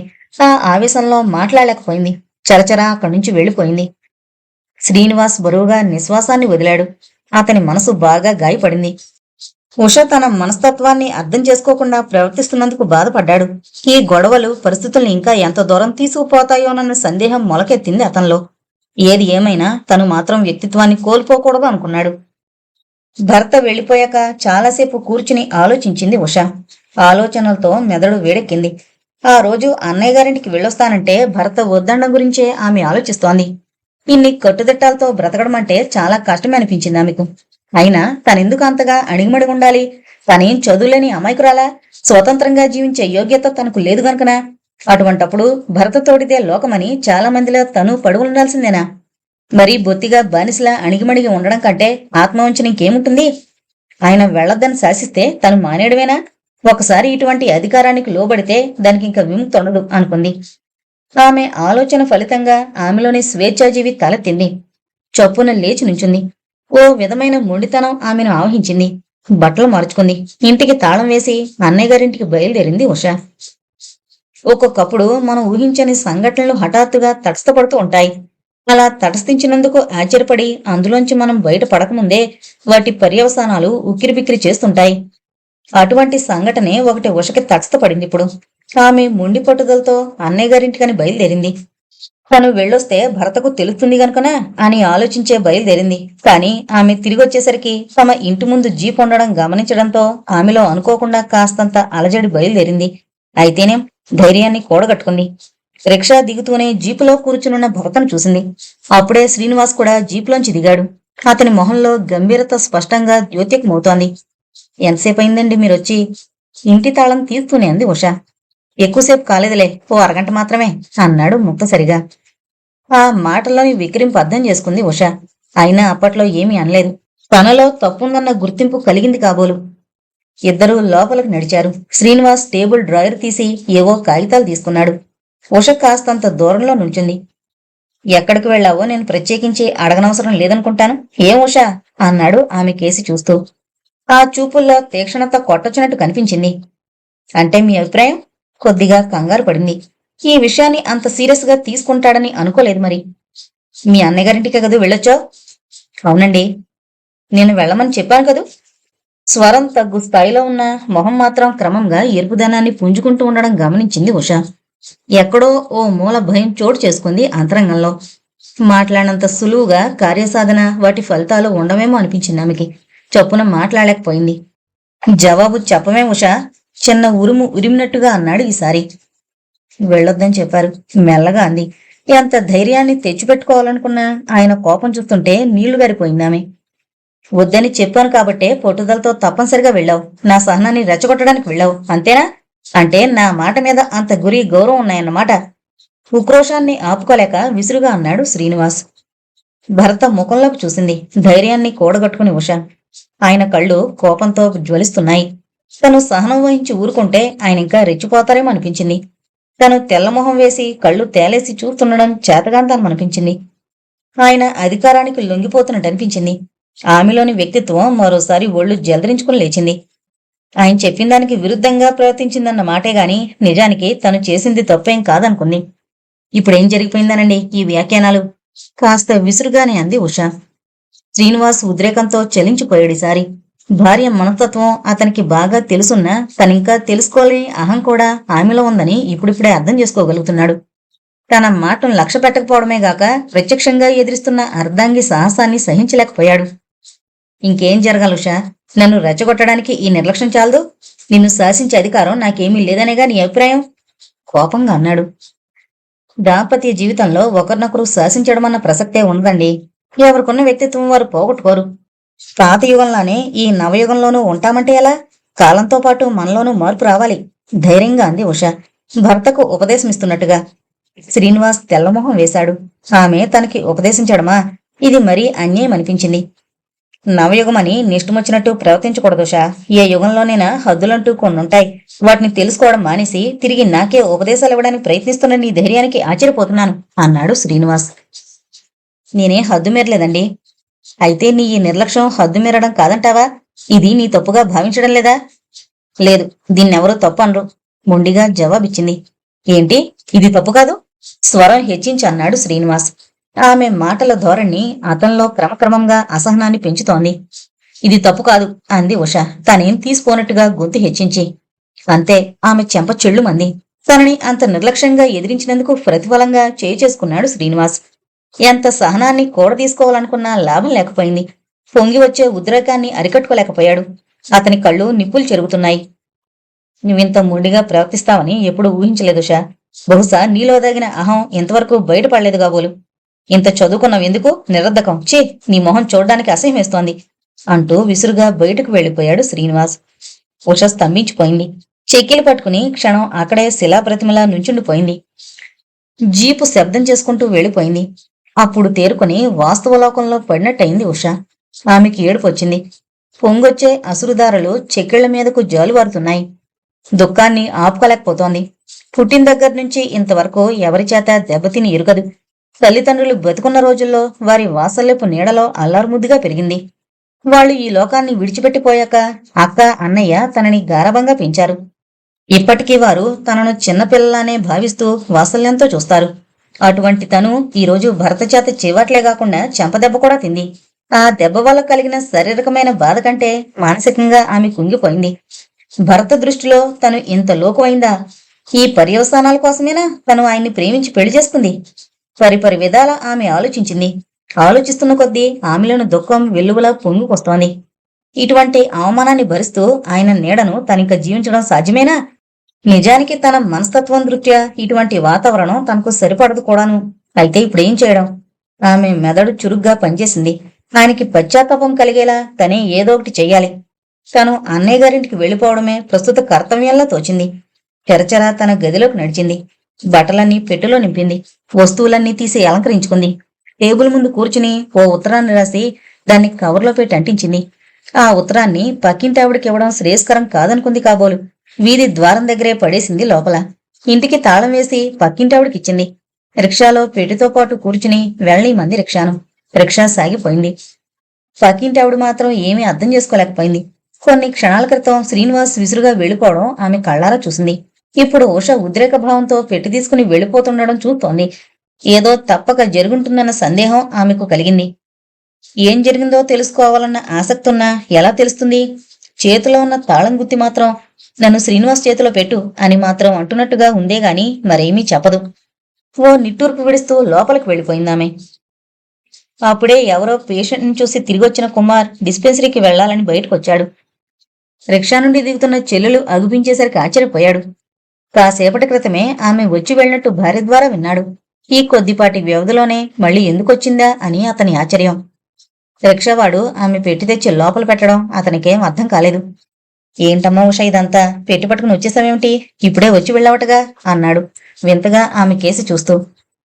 వీధిలో నుంచిని ఆ ప్రశ్నలన్నీ అడిగితే ఏం చెప్పనన్నయ్యా? లోపలికి రా. రిక్షావాడు లోపల ద్వారం దగ్గర పెట్టిన సూట్ కేసు పట్టుకుని లోపలికి నడిచింది. కుమార్ ఆమెను అనుసరించాడు. ఉష మళ్లీ రావడం చూస్తూనే కుమార్ భార్య పద్మ అచ్చెరు పొందింది. ఏంటమ్మా ఉష, సూట్ కేసు పట్టుకుని వచ్చేసావేంటి? ఏమైందేంటి? ఆతృతి గడిగింది. ఉష సూట్ కేసును అక్కడో బల్లుంటే దానిమీద పెట్టేసి ఓ నిట్టూర్పు విడిచింది. ఆ నిట్టూర్పులో ఎక్కువ బాధేం కనిపించలేదు. ఓ విధమైన కోపం ప్రస్ఫుటమవుతోంది. జరిగిందంతా చెప్పింది. చెబుతూ ఉంటే మధ్య మధ్య ఉద్రేకం పెళ్ళుబికి గొంతు స్థాయి అధికమయ్యేది. తనలో తప్పేమీ లేనట్టుగానే చెప్పుకుపోయింది. చెల్లెలు చెప్పిందంతా సావకాశంగా విన్న కుమార్ చాలా బాధపడ్డాడు. శ్రీనివాస్ మీద వాళ్ళ కోపం వచ్చింది. సన్నిహిత స్నేహితుడై ఉండి కూడా అతడిలా ప్రవర్తించడం క్షమించడాని విషయం అనిపించింది. అయితే పర్యవసానం ఎంతగా ముదిరిందన్నమాట. శ్రీనివాస్ తనే గొప్పవాడని మురిసిపోతున్నాడు కాబోలు.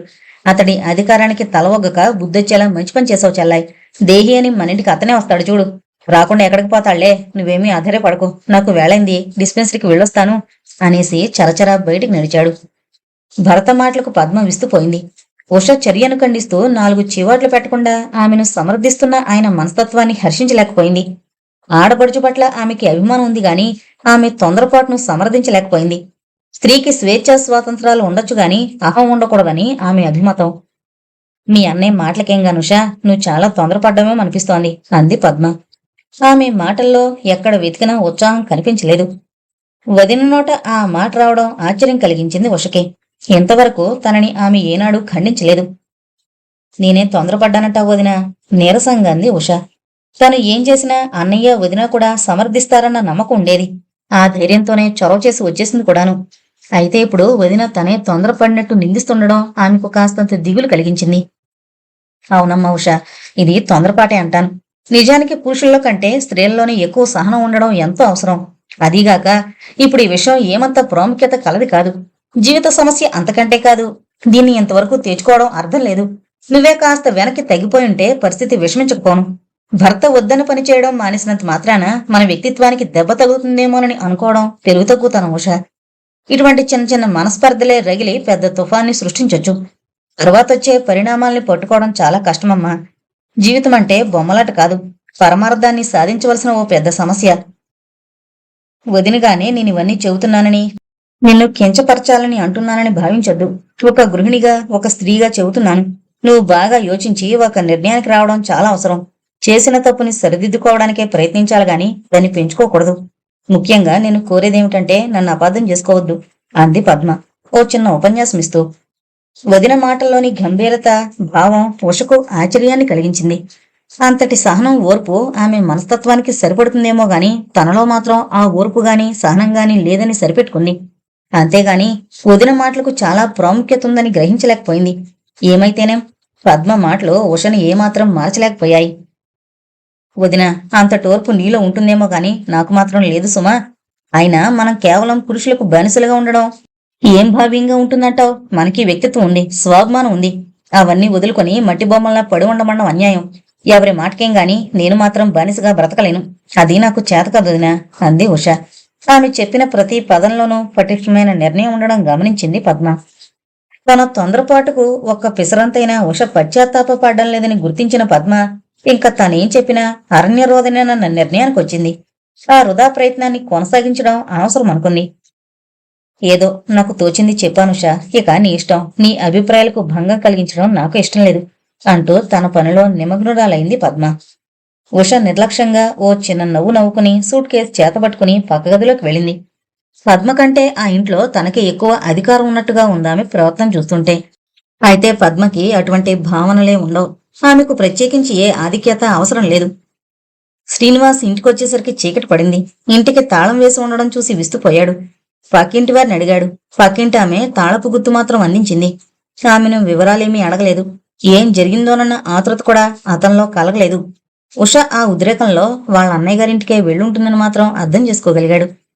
ఆమె మనస్తత్వాన్ని కొంతవరకు ఆకలింపు చేసుకున్నా ఇంత ఉద్రిక్తత ఆమెలో నిబిడీకృతమై ఉందని ఎప్పుడూ ఊహించలేదు. తలుపు తాళం తీసి లోపల అడుగు పెట్టాడు. అంతా చీకటిమయం. పక్కనే ఉన్న స్విచ్ వేశాడు. తెల్లని కవరు అతని ముందు కనిపించింది. తీశాడు. కుర్చీలో ఉసురుమని కూలబడిపోయాడు. ఉత్తరాన్ని చదవాలన్న ఆతృత అతన్ని తొందర పెట్టింది. కవరు చించి ఉత్తరాన్ని తీసి చదవడం ప్రారంభించాడు. శ్రీవారికి నమస్కారాలు. ఈ ఉత్తరం చూసి మీరు బహుశా ఆశ్చర్యపడరు. ఆశ్చర్యపడమని నేను కోరను కూడా. అయితే నా భావాల్ని వ్యక్తం చేయాలన్న అభిప్రాయంతోనే ఈ ఉత్తరం రాస్తున్నాను. స్త్రీకి బొత్తిగా స్వేచ్ఛా స్వాతంత్రాలు లేకపోవడం అన్నది నేను సహించిన విషయాల్లో ఒకటని మీకు తెలుసుననుకుంటాను. ఇంతవరకు మీకు ఆ విషయం తెలియకపోయినా ఇప్పుడు తెలుసుకోవడం చాలా అవసరం. భార్యాభర్తలు సమఉజ్జీలు. వారిలో ఏ ఒక్కరు కూడా మరొకరిపై ఆధిక్యత చూపడం, అధికారాన్ని చెలాయించడం నవీన యుగ సంస్కారానికే విరుద్ధం. ఎవరు ఎలా ఉన్నా నేను మాత్రం ఒకరి అధికారానికి ఆధిక్యతకు లోనే ఉండి చీవాట్లు చెంపదెబ్బలు తింటూ కూర్చోలేను. నేను చదువుకుంది, అల్లారుముద్దుగా పెరిగింది ఇవన్నీ భరించడానికి కాదు. మీ వంటి విద్యాధికులు కూడా ఇలా ప్రవర్తిస్తున్నారంటే నిజంగా శోచనీయమైన విషయం ఇది. అందుకే ఆ అవమాన భారంతో కృంగిపోతూ మరో మార్గం లేక మా అన్నయ్య గారింటికి వెళ్ళిపోతున్నాను. మీ చర్యకు మీరు పశ్చాత్తాపపడి మరిప్పుడు ఇలా జరగదని హామీ ఇచ్చినాడు నేనే స్వయంగా వస్తాను. నన్ను అర్థం చేసుకున్నారనుకుంటాను. సెలవు. మీ అర్ధాంగి ఉష. ఉత్తరం చదవడం పూర్తి చేసిన శ్రీనివాస్కి రవ్వంతైనా బాధ కలగలేదు. పైగా కోపం కట్టలు తెంచుకుని ప్రవహించింది. మొహం ఎర్రబారింది. భార్య నిర్లక్ష్యానికి నిలువెల్లా దహించుకుపోయాడు ఉక్రోషంతో. ఆమె అహాన్ని క్షమించలేకపోయాడు. అతని బుర్ర వేడెక్కింది. మెదడులో కార్లు ఢీకొంటున్నాయి. అంతులేని తుఫాను చెలరేగింది. ఆలోచించాడు తీవ్రంగా. అటువంటి వ్యక్తితో కోపరం చేయడం ఇంకా సాధ్యం కాదనుకున్నాడు.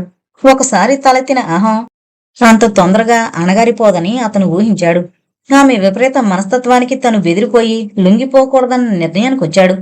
అప్పుడతను కనిపించింది తాను ఆమెను కోరి చేపట్టడంలో చాలా తొందరపడ్డాడని. ఇప్పుడు చింతించి ప్రయోజనమేమిటి? చరచర టేబుల్ దగ్గరకు పోయి లెటర్ ప్యాడు, పెన్ను తీశాడు. ఉత్తరం రాయడం ప్రారంభించాడు. తన కోపం చల్లారేలా ఏ ఒక్క ఉత్తరము కుదరకపోయేసరికి 4-5 కాగితాలు రాసి చించేశాడు. ఈసారి రాసిన ఉత్తరం అతనికి కాస్తంత ఉపశమనం కలిగించింది. భవిష్యత్తును లెక్క చేయలేదు. సరిపెట్టుకోవాలనే తన మంచితనాన్ని మూటగట్టి ఓ మూల పడేశాడు. విరక్తిభావంతో ఆ ఉత్తరాన్ని పూర్తి చేశాడు. మళ్లీ ఓసారి చదువుకున్నాడు. మై డియర్ ఉషా, ఇలా సంబోధిస్తూ ఉంటే పాత రోజులు గుర్తుకొస్తున్నాయి. నిజానికి ఆ రోజులే నయమనిపిస్తోంది. మనుషులు దగ్గరవుతున్న కొద్దీ మనసులు క్రమంగా దూరమైపోతాయేమో అన్న సందేహం ఇప్పుడు కలుగుతూ ఉందంటే ఆశ్చర్యం లేదు. ఏమైతేనే నీ వంటి నిర్లక్ష్యపు మనిషిని, అహంకారిని అర్ధాంగిగా పొందిన నేను చాలా దురదృష్టవంతుణ్ణి. నా హృదయం గాయపడింది. ఆ గాయాన్ని మాన్పడం ఎవరికీ సాధ్యం కాదు. అందుకే అనిపిస్తోంది మనకింక సామరస్యం కుదరడం కష్టమని. అయినా అవకాశం ఇవ్వాలనే ఆకాంక్ష లేకపోలేదు. చేసిన తప్పు తెలుసుకుంటే జీవితాన్ని సక్రమ మార్గంలో పెట్టడానికి అవకాశం ఉంటుంది. నీ తప్పు నువ్వు తెలుసుకుని పశ్చాత్తాపడినాడు, నీలో పరివర్తన వచ్చినాడు, నువ్వు రావచ్చు. ఆ రోజు రావాలే కాని ఈ ఇంటి తలుపులు నీ కోసం తెరిచే ఉంటాయి. అయితే ఒక విషయం, ఇటువంటి అవకాశం రెండోసారి రాదని మాత్రం గుర్తించుకో. ఎంతకంటే అధికం రాయడానికి ఎందుకో మనస్కరించడం లేదు. ఉంటాను, నీ శ్రీనివాస్. తన వ్యక్తిత్వం నిలబెట్టుకునేందుకు ఆ ఉత్తరం చాలనిపించింది. కవర్ అంటించి అడ్రస్ రాసి మరుసటి రోజు పోస్టు చేయడం కోసం టేబుల్ మీద ఉంచేశాడు. ఏంటో తల దిమ్ముగా ఉంది. మనసులో లేదు. ఒక పక్క ఆకలి కూడా దహించుకుపోతుంది. మనసు బాగాలేదని కడుపు మాడ్చుకోలేడుగా. కడుపులో ఏమీ పడకుండా రాత్రంతా గడపడం కష్టమేననిపించింది. ఉసూరనుకుంటూ లేచి బయటకు నడిచాడు. తలుపు తాళం వేసి హోటల్కేసి బయలుదేరాడు. శ్రీనివాస్ హోటల్లో భోజనానికి కూర్చున్నాడే గాని ఏమీ తినబుద్ధి పుట్టలేదు. అతని మెదడు పనిచేస్తూ ఏవేవో జ్ఞాపకాల్ని నెమరకు తెచ్చుకుంటోంది. ఎంతో కష్టం మీద 2 మెతుకులు ఎంగిలిపడి ఇంటికి తిరుగుముఖం పట్టాడు. ఆ రాత్రి చాలాసేపటి వరకు అతనికి నిద్ర పట్టలేదు. భవిష్యత్తును గురించిన ఏవో ఆలోచనలు అలల్లా మెదడులో తేలియాడాయి. ఆకాశంలో నల్లని మేఘాలు తోరణాల్లా వేలాడుతూ ఉన్నాయి. మధ్యాహ్నం 3 గంటల సమయం. అయినా ఎక్కడా సూర్యరశ్మి లేదు. ఏ క్షణంలోనైనా వర్షం రావచ్చునన్న భావం కలిగిస్తోంది వాతావరణం. అప్పుడే పోస్ట్ మ్యాన్ కేక విని బయటకు వెళ్ళింది ఉష. కవర్ అందుకుంది. ఆ అడ్రస్ చూసి భర్త రాసిందేనని ఇట్టే గ్రహించింది. తన గదిలోకి పోయి కవర్ విప్పి ఉత్తరాన్ని చదువుకుంది. ఆమెలో ఏ విధమైన భయం గాని కలవరపాటు గాని ఉత్పన్నం కాలేదు. పైగా ఆమెకు నిర్లక్ష్యం పెరిగింది. పట్టుదల కాంక్రీటు చేసినట్టుగా కరుడుగట్టుకుపోయింది. ఆయనతో సంసారం చేయడం ఇక తనకి సాధ్యం కాదని ఉష కూడా అనుకుంది. ఆ ఉత్తరాన్ని అన్నయ్యకి చూపించింది. కుమార్ ఉత్తరం శాంతం చదివి ఓ నిట్టూర్పు విడిచాడు. అతనిలో కలవరపాటు కలగలేదు సరికదా, ఓ విధమైన కోపం తలెత్తింది. చివరికిలా తయారాడన్నమాట శ్రీనివాస్, గంభీరంగా అన్నాడు. పద్మ మాత్రం ఆ ఉత్తరం చూసి కలవరపడింది. అర్థంలేని ఆవేశాలతో అనుబంధాన్ని కలుషితం చేసుకుంటున్నారని భావించి ఎంతో బాధపడింది. ఆడపడుచు పట్ల సానుభూతి కలిగింది. చూసావా మౌష, పట్టుదలలు ఎలా పరిణమిస్తున్నాయో. మగవాళ్లతో సమంగా మన పట్టుదలలు ఉండకూడదు. అవి ఎందుకు కొరగావు. వాళ్లదే ఎప్పుడూ పైచేయి. ఆ విషయాన్ని గుర్తించి నీ మనసు మార్చుకో అంది పద్మ. వదిన అలా అంటుందని ఉషకు తెలుసు. ముందు ఊహించింది కాబట్టే ఆమె మాటలకు ఏమంత ఎక్కువ విలువివ్వలేదు. ఆమెకు జవాబివ్వకుండానే అన్నయ్యకేసి చూసింది. అతని అభిప్రాయం ఏమిటోనని కళ్లతోనే ప్రశ్నిస్తూ. కుమార్ ఆలోచనల్లో నుండి ఒక్కసారి తేరుకున్నట్టుగా పద్మకేసి మొహం తిప్పాడు. నువ్వు మరీ పాతకాలపు కబుర్లు చెప్పకు పద్మ. అవన్నీ ఆలోచించే ఓపిక తీరిక ఇప్పుడెవరికీ లేదు. రోజులు బాగా మారిపోయాయి. ప్రతి వ్యక్తి తన మట్టుకు తాను ఆలోచించగలిగే సామర్థ్యాన్ని కలుగున్న రోజులివి. బహుశా శ్రీనివాస్ పోష దేహి అంటూ తన దగ్గరకు వస్తుందని భావిస్తున్నాడో ఏంటో. ఒకవేళ అతడలా భావించిన పక్షంలో తప్పు అంచనా వేశాడంటాను. అది ఎప్పటికీ జరగని విషయం. ఏపాటి స్వాతంత్రము లేకుండా బానిసలా పడి ఉండడం అంటే మా చెల్లెలు ఉండదు, ఉండలేదు కూడాను. మా వంశంలోనే అటువంటి పద్ధతి లేదు సగర్వంగా అన్నాడు కుమారు. ఉషమొహం వికసించింది. ఆమె ఆశించినట్లుగానే అన్నయ్య అన్నందుకు ఆనందంతో ఉప్పొంగిపోయింది. వదినికేసి వెటకారంగా చూసింది. పద్మ గట్టిగా ఓ నిట్టూర్పు విడిచిపెట్టింది. చెల్లెల్ని సమర్థిస్తూ ఆయన చాలా పొరపాటు చేస్తున్నారని ఆమెకు తెలుసు. అయితే నిజాన్ని గుర్తు తెచ్చి ఆయన్ని హెచ్చరించే ధైర్యం లేకపోయింది. అయినా మరో విధంగా చెప్పాలని నిర్ణయించుకుంది. వంశం మాట విడిచిపెట్టండి. ఇప్పుడు నేనంటోంది ఎందుకు అనవసరంగా మనస్పర్ధలు పెంచుకోవడమని అంది పద్మ. మనస్పర్ధలు ఎవరు పెంచుతున్నారంటావు? ఈ ఆలోచన ఇరుపక్షాల్లోనూ ఉండాలంటాను. చెల్లెల తరపు నుండి తనే వకాల్తా పుచ్చుకుని వాదిస్తున్నాడు కుమారు. అది వేరే విషయం అండి. ఒకరు ఆలోచించలేకపోయినా మరొకరు ఆలోచించాలిగా. అందులోనూ ఆడవాళ్ళం మేం తప్పనిసరిగా ఆలోచించాలి. ఆ ఆలోచనే లేనినాడు పరిస్థితులు విషమిస్తాయేమోనని నా భావం. కుమారు మెల్లగా నవ్వాడు. ఏం భయం లేదు పద్మ. పరిస్థితులు విషమిస్తే ఏడుస్తూ కూర్చునే వాళ్ళెవరూ లేరు. ఉష చదువుకుంది. ధైర్యంగా పరిస్థితుల్ని ఎదుర్కొని ముందుకు సాగిపోయే మనస్థైర్యం ఉంది. ఆమెకు ఒకరి మీద ఆధారపడి ఉండకుండా స్వేచ్ఛగా స్వతంత్రంగా జీవించగల తాహతుంది. ఇంకా భయపడవలసిందేముంది అన్నాడు. ఉష పెదాలపై సన్నని మందహాసం తళుకుమంది. తన భావాలతో 100కి 100 పాళ్లు ఏకీభవిస్తున్న అన్నయ్యను మనసులో అభినందించుకోకుండా ఉండలేకపోయింది. పద్మ ఇంకేం అనలేదు. వాళ్లకు నచ్చజెప్పడం తనకు సాధ్యం కాదనుకుంది. నీ అభిప్రాయం ఏంటి చెల్లాయ్ అడిగాడు కుమార్ ఉషను ఉద్దేశించి. అప్పటికే అన్నయ్య మాటలు ఆమెలో ఎంతో బలాన్ని చేకూర్చాయి. ఇంతకు ముందే ఓ నిర్ణయానికి వచ్చింది కాబట్టి తన అభిప్రాయాన్ని వ్యక్తం చేయడానికి వెనుకంజ వేయలేదు. నేనింక ఆయనతో సామరస్యాన్ని పెంపొందించుకోలేనన్నయ్య. అటువంటి పరిస్థితుల్లో ఆయన అర్ధాంగిగా జీవించడం కష్టం. నేరుగా ఆయన దగ్గరికి దేహి అని వెళ్లడం నాకు ఇష్టం లేదు. ఆయన పశ్చాత్తాపడి మనసు మార్చుకుని తానే వచ్చి తీసుకుపోతారన్న నమ్మకం కూడా నాకు లేదు. అందుకని ఆయనతో తెగదింపులు చేసుకుని అవసరమైతే ఏదో ఉద్యోగంలో చేరిపోవాలన్న నిర్ణయానికి వచ్చానన్నయ్య. నాతో నువ్వు ఏకీభవిస్తావనే విశ్వాసం ఉంది అంది ఉష. కుమార్ ఓ క్షణం ఆలోచించాడు. తన మాటకి కాస్తైనా విలువని శ్రీనివాస్తో చెల్లై తెగదెంపులు చేసుకోవడం మంచిదనిపించింది అతనికి. ఈ విధంగా శ్రీనివాసుని నొప్పించడం ప్రతీకారంగానే తోచింది అతనికి. అయితే పద్మ మాత్రం నివ్వెరపోయింది. ఉష నిర్లక్ష్యాన్ని హర్షించలేకపోయింది. ఏంటుషా నువ్వంటోంది? అంది పద్మ ఉషకేసి అదోలా చూస్తూ. నిజం వదినా, నేనేం పరిహాసానికి అలా అనడం లేదు. ఇంత జరిగాక ఆయనతో సామరస్యం కుదరడం కష్టం. నా వ్యక్తిత్వాన్ని ఇంకా పోగొట్టుకోలేను నిశ్చలంగా అంది ఉష. అవును పద్మ, చెల్లాయి అభిప్రాయంతో నేను ఏకీభవిస్తున్నాను. ఏదో శిఖరానుంటున్నట్లు అతడు భావిస్తుంటే అక్కడికి మనమేనా ఎందుకు పనికిరాని వాళ్ళం? అతడి అంతస్తును అతడే పదిలంగా దాచుకొని మనం కూడా అతడికి ఎందులోనూ తీసుకోమన్న విషయం అతడు తెలుసుకునే రోజు రాని. అందుకు చెల్లై నిర్ణయం మంచి గుణపాఠం నేర్పుతుందని నా అభిప్రాయం. సరే, అన్నా చెల్లెళ్ళు మీరు ఒక నిర్ణయానికి వస్తే మధ్యన నేను కలిగించుకోవడం ఎందుకు? అంది పద్మ. కుమార్ ఆమె మాటకు జవాబు చెప్పలేదు.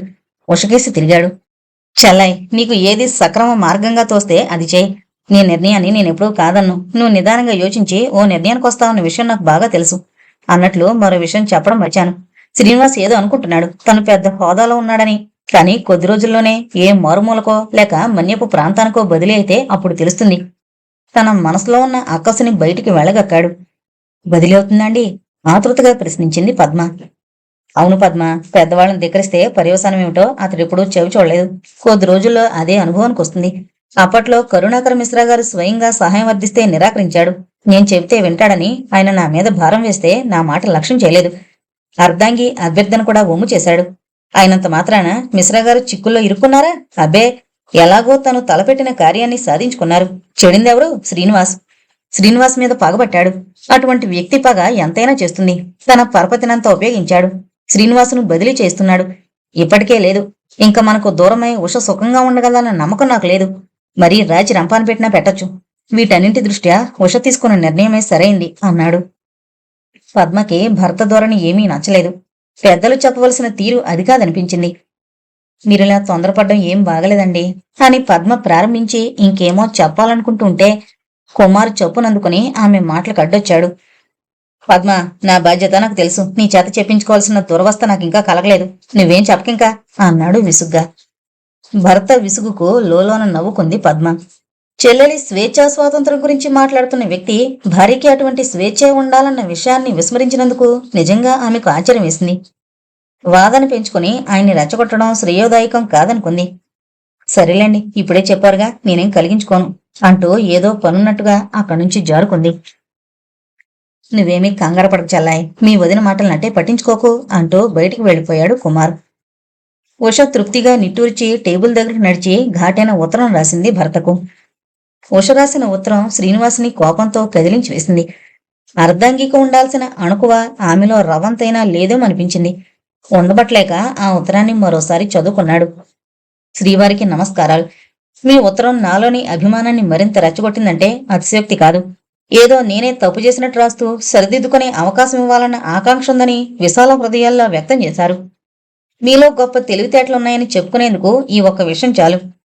అయితే ఎటొచ్చి మీ తెలివితేటలు నా దగ్గర పనిచేసాయి కావు. మీలో అమృత హృదయం ఉందని భ్రమపడి అప్పట్లో మిమ్మల్ని ప్రేమించిన నా యవ్వనాన్ని ఇప్పుడు తిట్టుకుంటున్నాను. ఇదే విధంగా మనం ఒకరినొకరు నిందించుకోవడం ఎలాగూ తప్పదు. అందుకని మనం ఎంత త్వరగా వీలైతే అంత త్వరలో విడిపోవడం ఉత్తమం అనిపిస్తోంది. ఈయన ప్రతిపాదనని మనస్ఫూర్తిగా అంగీకరించడానికి ఏదైనా అభ్యంతరం ఉంటే దాన్ని తొలగించి తప్పనిసరిగా అంగీకరించండి. అది ఉభయతారకం. తిరుగుటప్పాలో మీ అంగీకారం తెలుపుతారు కదూ. అన్నట్టు మా అన్నయ్య కూడా ఇదే అభిప్రాయంలో ఉన్నాడు. ఉంటాను మరి, మీ అర్ధాంగి ఉష. స్త్రీగా ఆమె చూపుతున్న నిబ్బరానికి తన నిబ్బరం ఎటూ తీసుకోకూడదనుకున్నాడు. వెంటనే ఓ ఉత్తరం రాశాడు. విడాకులు తీసుకునేందుకు తను సంసిద్ధంగా ఉన్నానని. అంతే, ఉభయులు అంగీకరించాక అభ్యంతరం ఇంకేముంటుంది గనుక ఏ గొడవలు లేకుండా చట్టరీత్యా విడాకులు తీసుకున్నారు. ఇరువురు ఆఖరిసరిగా విడిపోతున్న సమయంలో మాత్రం శ్రీనివాసు ఓ మాట అనకుండా ఉండలేకపోయాడు. ఉషా, ఈ రోజు నుంచి మనం ఏ అనుబంధము లేని పరాయి వాళ్ళమే. అయితే ఒక విషయం మాత్రం గుర్తు తీసుకురావాలనుంది. ఆమె మొహంలోకి చూస్తూ అన్నాడు. ఏంటండి? ఒకనాడు సుధన్న మాటలు జ్ఞాపకమున్నాయా? ఏ విషయంలో? సాలోచనగా అంది ఉష. అంత ప్రత్యేకంగా ఆయన అడుగుతున్నా గుర్తు తెచ్చుకోలేకపోయిందామె. అవునులే, నీకు గుర్తుండకపోవడంలో ఆశ్చర్యమేమీ లేదు. గుర్తు తెచ్చుకో. విద్యాధికులైన స్త్రీల సంసారాల్లోనే విడాకుల ప్రస్తావన అప్పుడప్పుడు వస్తూ ఉండడం కొన్ని సందర్భాల్లో చూస్తున్నామంది. అప్పట్లో నేనామె మాటలకు ఎక్కువ ప్రాముఖ్యత ఇవ్వలేదు. కానీ ఇప్పుడు నీ విషయంలో అది అక్షరాలా నిజమవడం ఆశ్చర్యంగానే ఉంది. బహుశా అందరూ కాకపోయినా నీ వంటి వాళ్ళెవరో ఉంటారని సుధ ఊహించుంటుంది. నువ్వు ఇప్పుడు ఆ విషయాన్ని అంగీకరిస్తావని భావిస్తాను అన్నాడు మెల్లగా నవ్వుతూ. ఉష జవాబు చెప్పలేదు. ఆమె మొహం కోపంతో అరుణకాంతిని పుంజుకుంది. చెర్రుమని అతని కేసి చూస్తూ చరచరా అక్కడి నుంచి వెళ్లిపోయింది. శ్రీనివాస్ ఇంటి ముఖం పట్టాడు. శాశ్వతంగా ఓ పెద్ద సమస్యను పరిష్కారం చేసుకున్నందుకు అతని హృదయం తేలికపడింది. తమ దాంపత్యం సుఖంగా ఆదర్శప్రాయంగా సాగుతుందని ఎన్నో కలలు కన్న శ్రీనివాస్ ఉష తనకి శాశ్వతంగా దూరమైపోయినందుకు మొదట్లో కాస్తంత బాధపడినా మనసు కుదుటపరుచుకుని క్రమంగా ఆమెను మరిచిపోయాడు. ఆమె మళ్లీ ఎప్పుడూ తన కంట పడకూడదనుకున్నాడు. అదెట్లా సాధ్యమవుతుంది? ఈ ఊళ్ళో ఉంటే ఎప్పుడో ఒకసారి కనిపించకుండా ఉంటుందా? అసలు ఇంకెవరి కోసం తను ఆ ఊళ్ళో ఉండాలి? సన్నిహితుడైన కుమార్ ఇప్పుడు కక్ష కట్టాడు. ఏమైనా తన ఊళ్ళో ఉండడం అనవసరం అనుకున్నాడు. బదిలీ కోసం దరఖాస్తు పెట్టుకోవాలి. బరంపురం బదిలీ చేయించుకోవాలని అనుకోవడమే తడుగా అప్లికేషన్ పెట్టుకున్నాడు. అయితే అనుకోని సంఘటన ఒకటి తడస్థపడింది. అతని అప్లికేషన్ ఇంకా చీఫ్ దగ్గరకు వెళ్లకముందే జగదల్పూర్ బదిలైనట్టు ఆర్డర్ వచ్చింది. ఒక్కసారి స్తంభించిపోయాడు శ్రీనివాస్. తను కోరకుండా జగదల్పూర్ ఎందుకు బదిలైందో కారణాన్ని ఊహించుకోలేకపోయాడు. ఉద్యోగరీత్యా ఇంతవరకు ఏ పొరపాటు జరగలేదు. అటువంటిది తననిక్కడి నుంచి కదిలిస్తున్నారంటే ఏదో విశేషం ఉండుంటుందనుకోక తప్పలేదు. అయితే ఆ విశేషం ఏంటో మాత్రం అతని ఊహకు అందలేదు. జగదల్పూర్ వెళ్లడం మాత్రం అతనికి ఇష్టం లేదు. చీఫ్ దగ్గరికి వెళ్లి బదిలీ విషయం మాట్లాడాలన్న అభిప్రాయాన్ని చంపుకున్నాడు. ఏదో కారణం లేందే ఆయన ఈ బదిలీ ఏర్పాటు చేయడు. ఇక ఫలితం ఏమీ లేనప్పుడు అనవసరంగా ప్రయత్నించడం ఎందుకనిపించింది. ఒక్కటే మార్గం అతనికి గోచరించింది. ఈ పరిస్థితుల్లో ఎవరిని ఆశ్రయించకుండా ఉద్యోగానికి రాజీనామా ఇచ్చేసి విశాఖ ప్రాంతాల్లో మరేదో ఉద్యోగం చూసుకోవడం శ్రేయస్కరంగా తోచింది అతనికి. ఆ రోజంతా శ్రీనివాస్ మనసులో లేదు. ఇంటికి బయలుదేరాడు. త్రోవలో ఓ హోటల్కు పోయి వేడి టీ తీసుకుని బయటకొస్తుంటే కుమార్ ఎదురయ్యాడు. ఈ మధ్య ఇద్దరూ ఎక్కడ కలిసినా తెలియని మనుషులా మొహాలు దించుకుని వెళ్లిపోవడం పరిపాటైంది. కాని ఈ రోజు మాత్రం అలా జరగలేదు. శ్రీనివాస్ని చూడగానే కుమార్ చిన్న మందహాసం చేస్తూ హలో అన్నాడు. శ్రీనివాస్ కూడా హలో అనక తప్పలేదు. బదిలైందట కదా? ప్రశ్నించాడు కుమార్. ఆ ప్రశ్నలో రవ్వంతైనా బాధలేదు. కొంతమేరకు సంతోషం పొడజూపింది. ఎవరు చెప్పారు నీకు ఈ విషయం? తనకు ముందుగా తెలియని విషయం ఆఫీస్తో ఏ విధంగానూ సంబంధం లేని కుమార్కి ఎలా తెలిసిందో అర్థం కాలేదు శ్రీనివాస్కి. డాక్టర్ కుమార్ చిన్నగా మందహాసం చేశాడు. అది గర్వంతో కూడిన నవ్వులా ఉంది.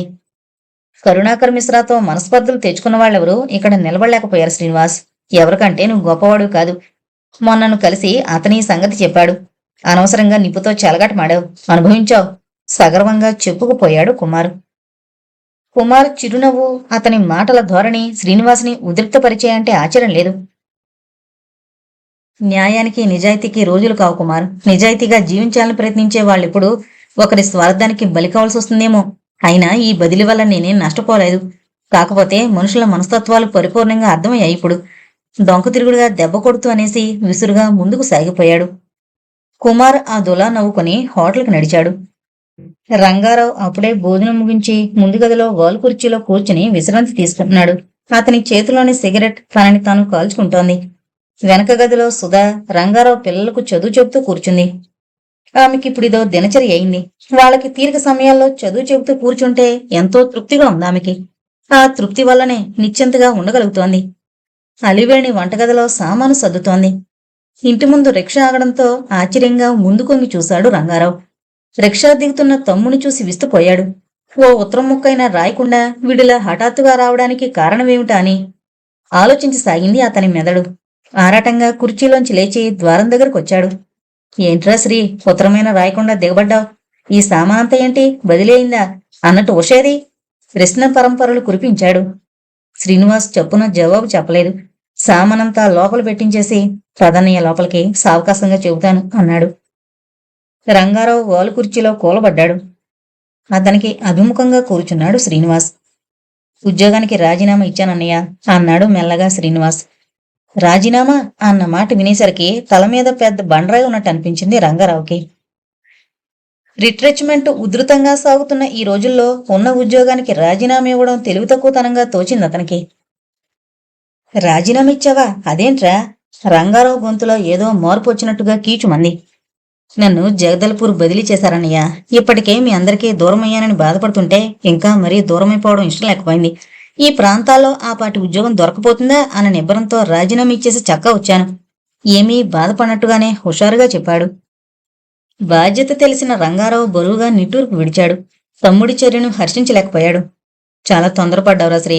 ప్రస్తుతం ఎంతమంది ఉద్యోగంలోని మెట్లు దిగిపోతున్నారో, ఎందరూ ఉన్న ఉద్యోగాలు పోగొట్టుకుంటున్నారో నీకు మాత్రం తెలీదు గనుకనా ఇటువంటి క్లిష్ట సమయంలో నువ్వు ఉన్న ఉద్యోగాన్ని కాస్త వదులుకున్నావంటే ఎవరూ హర్షించరు. పైగా నవ్వుతారు కూడాను. మనకి అనుగుణంగా మనం ఆశించినట్లుగా ఉద్యోగాలు దొరకవురా. వాటికి అనుగుణంగా మనం మారాలి. లేకుంటే ఏ ఉద్యోగమైనా సంతృప్తినివ్వదు. శ్రీనివాస్ మొహం దించుకున్నాడు. ఆ క్షణంలో కలిగిన ఆవేశం వల్ల అలా చేశానన్నయ్య మెల్లగా అన్నాడు. మరో సంజేషి లేకపోవడం వల్ల. రంగారావు ఏమీ అనలేదు. మౌనంగా ఓ నిట్టూర్పు విడిచాడు. అప్పుడే లోపల నుంచి అలివేణి, ఆమె వెనక సుధా బయటకొచ్చారు. ఉష రాలేదా బాబు? ప్రశ్నించింది అలివేణి. అవునరా శ్రీ. ఆ ప్రశ్నకి జవాబు చెప్పనేలేదు నువ్వు. ఆమె రాలేదేం, తర్వాత వస్తుందా? రంగారావు అడిగాడు మళ్ళీ. శ్రీనివాసు క్షణం పాటు జవాబు చెప్పలేకపోయాడు. భయమని కాదుగాని అదోలాంటి భావన ఏర్పడింది. ఊరుకున్నావేంరా, జవాబు చెప్పు, ఏమైంది? ఆతృతిగా అడిగాడు రంగారావు. అలివేణి, సుధా ఆసక్తితో శ్రీనివాసు జవాబు కోసం చూశారు. ఇప్పుడు మేం విడిపోయామన్నయ్య, అంతే చెప్పగలిగాడు. ముగ్గురి మొహాల్లోనూ ఆశ్చర్యం తొంగి చూసింది. అంటే? కళ్ళు పెద్దవి చేసుకుంటూ అడిగాడు రంగారావు, విపులంగా వివరాలు తెలుసుకోవాలన్న కాంక్షతో. శ్రీనివాస్కి నిజం చెప్పక తప్పింది కాదు. ఉభయలం పరస్పరం అంగీకరించే విడాకులు తీసుకున్నామన్నయ్య, మొహం దించుకునే జవాబు చెప్పాడు. రంగారావు, అలివేణి విద్యుత్ షాకు తిన్నట్టుగా ఫీల్ అయ్యారు. సుధ మాత్రం అటువంటి అనుభూతిని పొందలేదు. విడాకులా? అంది అలివేణి విస్తుపోతూ. అవునదినా, ఆమె అహంభావాన్ని, ఆధిక్యతను నేను సహించలేకపోయాను. ఎంత చదువుకుందే గాని సామరస్యమన్న పదానికి అర్థం తెలియదు. ఆమెలో ఉన్నదంతా చదువుకున్నానన్న గర్వం తప్పించి సతిగా ఎలా మెలగాలో రవ్వంతైనా అర్థం చేసుకోలేదు. అటువంటి వ్యక్తితో జీవితాన్ని సాగించడం దుర్భరమే అనిపించింది. ఫలితంగా విడాకులు తీసుకోవాల్సి వచ్చింది. ఎంత మొండిగా తయారైందంటే ఆమె కూడా విడాకుల ప్రతిపాదనను సంతోషంతో స్వీకరించింది అన్నాడు కించిత్ బాధపడుతూ. అలివేణి నిస్పృహతో ఓ నిశ్వాసం విడిచింది. మరిది సుధను నిరాకరించి ఉషను ప్రేమించి పెళ్లి చేసుకున్నా వాడు సుఖంగా జీవిస్తే అంతే చాలు అనుకుంది. కాని అతడి దాంపత్య జీవితం ఇలా విడాకులతో ముగిసినందుకు ఆమె హృదయం వ్యధాభరితమైంది. వాళ్ళన్నయ్య ఊరుకున్నాడు బాబు, చెల్లెల్ని వారించలేదు అంది. శ్రీనివాస్ మందహాసం చేశాడు. ఆ మందహాసంలో కసుంది. లేదోదినా, కనీసం ఆ భయభక్తులున్నా ఉషాలా ప్రవర్తించి ఉండేది కాదు. వాళ్ళన్నయ్యకి చెల్లెలంటే గొప్ప అభిమానం, ఆమె కంటే గర్విష్ఠతడు. అందుకనే కాబోలు ఆమె ఆహాన్ని అరికట్టడానికి అతడు ప్రయత్నించలేదు. మీరిద్దరూ సన్నిహిత స్నేహితులు కదట్రా, మరే ఎలా ఊరుకున్నాడు అని ప్రశ్నించాడు రంగారావు. శ్రీనివాస్ ఉస్సూరుమనుకుంటూ నిట్టూర్పు విడిచాడు. ఒకదానికొకటి సంబంధించిన విషయాలవి, ఎంత దాచాలనుకున్నా సాధ్యం కాదేమనిపించింది. నిజానికి మా ఇరువురి స్నేహం మధ్య అగాధం ఏర్పడమే ఒక విధంగా వీటినన్నింటికీ మూల హేతు అయిందన్నయ్య. అదంతా ఓ పెద్ద కథలే. క్లుప్తంగా చెప్పాలంటే అతడి పరపతి కోసం, అతడి ఔన్నత్యం కోసం నన్ను లంచం తీసుకుని పాస్ చేయడానికి వీల్లేని కాంట్రాక్టు బిల్సు పాస్ చేయమని కోరాడు. స్నేహితుండని, బావమరిదినని ఆ చొరవ తీసుకోవాలనుకున్నాడు. కాని నేనా అన్యాయానికి ఒప్పుకోలేదు. నిజాయితీగా బ్రతకడమే నా జీవిత పరమార్థమన్నాను. అక్కడతో ప్రారంభమైంది రవస. అన్నయ్యనే సమర్థిస్తూ నన్ను ఎదిరిస్తూ వచ్చింది ఉష. కొన్ని సందర్భాల్లో నన్ను కించపరచడానికి కూడా వెనుకంజ వేయలేదు. నేను వద్దన్న పట్టుదలతో, ధిక్కారంతో వాళ్ళ అన్నయ్యగారింటికి వెళ్ళింది. అక్కడే వచ్చింది వ్యక్తిత్వాల సంఘర్షణ. ఆ సంఘర్షణ ఫలితంగా నాతో చెప్పకుండా యథేచ్ఛగా సామాన్ తీసుకుని ఇంటికి తాళం వేసి, ఆ తాళాన్ని పక్కింటి వాళ్ళకు అందజేసి నేరుగా వాళ్ళ అన్నయ్యగారింటికి వెళ్ళిపోయింది. ఓ ఉత్తరం మాత్రం నాకు రాసి పడేసింది. ఎప్పుడైనా నాలో మార్పు వచ్చి ఆమెని రమ్మని అర్థిస్తే వస్తుందట. నువ్వే ఆలోచించన్నయ్యా, అక్కడికి నేనేనా అంత చేతగాని వాణ్ణి? నేను రమ్మలేదు, అసలు వాళ్ళింటికే వెళ్ళలేదు. ఉత్తరాల ద్వారా ఒకరినొకరు నిందించుకోవడం జరిగింది.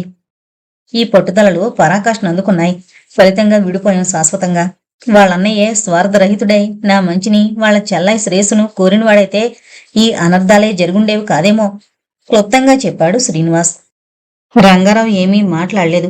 అలివేణి భారంగా ఓ నిశ్వాసం విడిచింది. గోరంత కొండంతగా చేసుకున్నారు బాబు. విషయం చాలా చిన్నదైనా అర్థంలేని పట్టుదలతో వాతావరణాన్ని కలుషితం చేసుకుని అకారణంగా విడిపోయారు. చాలా విచారించాల్సిన విషయం. ఇప్పుడు కాకపోతే ఎప్పుడో ఒకప్పుడు ఆమెతో ఈ పరిస్థితి రాక తప్పదు. ఎక్కడితో ఇలా ముగిసింది, సంతోషించాల్సిందే అన్నాడు శ్రీనివాస్. ఏం సంతోషమోలే బాబు, లే బట్టలు మార్చుకో అంది అలివేణి. శ్రీనివాస్ పక్క గదిలోకి నడిచాడు. సుధ కూడా నిష్క్రమించింది. అలివేణి భర్త కేసి చూసింది. ఆయన గంభీరంగా ఏదో ఆలోచిస్తున్నట్లు గమనించి అక్కడి నుంచి వెళ్లిపోయింది పెరట్లోకి. విశాఖలో ఉద్యోగ ప్రయత్నాలు గట్టిగా చేస్తున్నాడు శ్రీనివాస్. అక్కడే కాకుండా గరిబిళ్ళలో కూడా ప్రయత్నం చేయడానికి ఆ రోజు వెళ్ళాడు. ఎక్కడో ఓ చోట ఉద్యోగం దొరుకుతుందన్న నిబ్బరం ఉంది అతనికి. శ్రీనివాస్ ఊళ్ళో లేకపోవడం, సుధా స్కూల్కి వెళ్లిపోవడం రంగారావుకి అవకాశం కల్పించాయి. భార్యతో ఏకాంతంగా మాట్లాడడానికి ఎంతవరకు అవకాశం లేకపోయింది. ఆ రోజు దొరికిన అవకాశాన్ని జారవిడుచుకోలేదు. భార్యను కేకేశాడు. అలివేణి అక్కడి పనులక్కడ వదిలేసి వచ్చింది. ఏంటండి అంది వస్తూనే. మరేం కాదు వేణి, రోజు అనుకుంటున్నాను నీతో ఓ విషయం మాట్లాడాలని. కానీ స్త్రీ ఉండడమో సుధుండడమో లేకపోతే నాకు తీరిక లేకపోవడమో జరుగుతూ ఉండేది. విషయం ఏమిటంటే, శ్రీనివాస్ గురించి ఏం ఆలోచించావు? భర్త ప్రశ్న ఆమెకు అర్థం కాలేదు. ఆలోచించడం ఏంటండి, నాకేమీ అర్థం కాలేదు అంది. అదే వాడి భవిష్యత్తు గురించి. అతడి భవిష్యత్తు గురించి నేను ఆలోచించేదేంటండి? మీరు మరీ విడ్డూరంగా మాట్లాడతారు. అతడేం చిన్నపిల్లాడు కనుకనా? పెద్ద డిగ్రీ ఉంది, ప్రయత్నాలు చేస్తున్నాడు. ఏదో ఉద్యోగం దొరకపోతుందా? నేనన్నది ఉద్యోగం గురించి కాదు వేణి. మరి వాడి వివాహ విషయం ఏమన్నా ఆలోచించావా అని. భవిష్యత్తు పదానికి ఆయన నిర్వచనమేమిటో ఇప్పుడు అర్థమైంది అలివేణికి. ఆ విషయంలో మనం ఆలోచించాల్సిందేముందండి? అది అతడి వ్యక్తిగత విషయం. అతడే నిర్ణయించుకోవాలి మరి. అలాగని మనం ఏమీ పట్టనట్టు ఊరుకుంటే వాడికింక ఆ ధ్యాసే ఉండదు వేణి. జరిగిందేదో జరిగింది. ఇప్పుడైనా సుధను వాడు వివాహం చేసుకోవడానికి సిద్ధపడితే సుధకి అభ్యంతరం ఉండదనుకుంటాను. ఏమంటావ్? అన్నాడు రంగారావు తన అంతరంగంలో మెదిలిన భావాన్ని బయట పెడుతూ. నాకా నమ్మకం లేదండి. ఒకసారి విరిగిన మనసు మళ్ళీ అతుక్కుంటుందన్న ఆశ ఉండదు. అందులోనూ స్త్రీ హృదయం మరీ సున్నితమైంది. సుధ అంగీకరించదేమో. ఎందుకో మరి నాకు మాత్రం అలా అనిపించడం లేదు. ఓసారి ఆమె అభిప్రాయం అడిగి తెలుసుకుంటే బాగుంటుందేమో. మనం అడగడం ఏం బాగుండదండి. మన చేతిలో కీలుబొమ్మల ఆమెను ఆడించడానికి ప్రయత్నిస్తున్నామేమో అని ఆమె అనుకున్న ఆశ్చర్యం ఉండదు. ఈ పరిస్థితుల్లో శ్రీనివాస్ అడిగితేనే మంచిది. అతడి పొరపాటును అతడే సరిదిద్దుకోవడం సమంజసంగా ఉంటుంది. రంగారావు క్షణం మౌనం దాల్చాడు. అంతేనంటవా? సాలోచనగా అన్నాడు. నా అభిప్రాయాన్ని నేను చెప్పాను, మీరే ఆలోచించండి. ఒకవేళ మనం ధైర్యం చేసి అడిగామనుకోండి, ఆమెలో అసహనం అలుముకుని మొదట్లోనే ఈ ప్రయత్నం గట్టిగా ఎందుకు చేయలేదని ఎదురు ప్రశ్న వేస్తే ఏం జవాబు చెబుతాం చెప్పండి? తెల్లమొహం వేయాల్సిందే.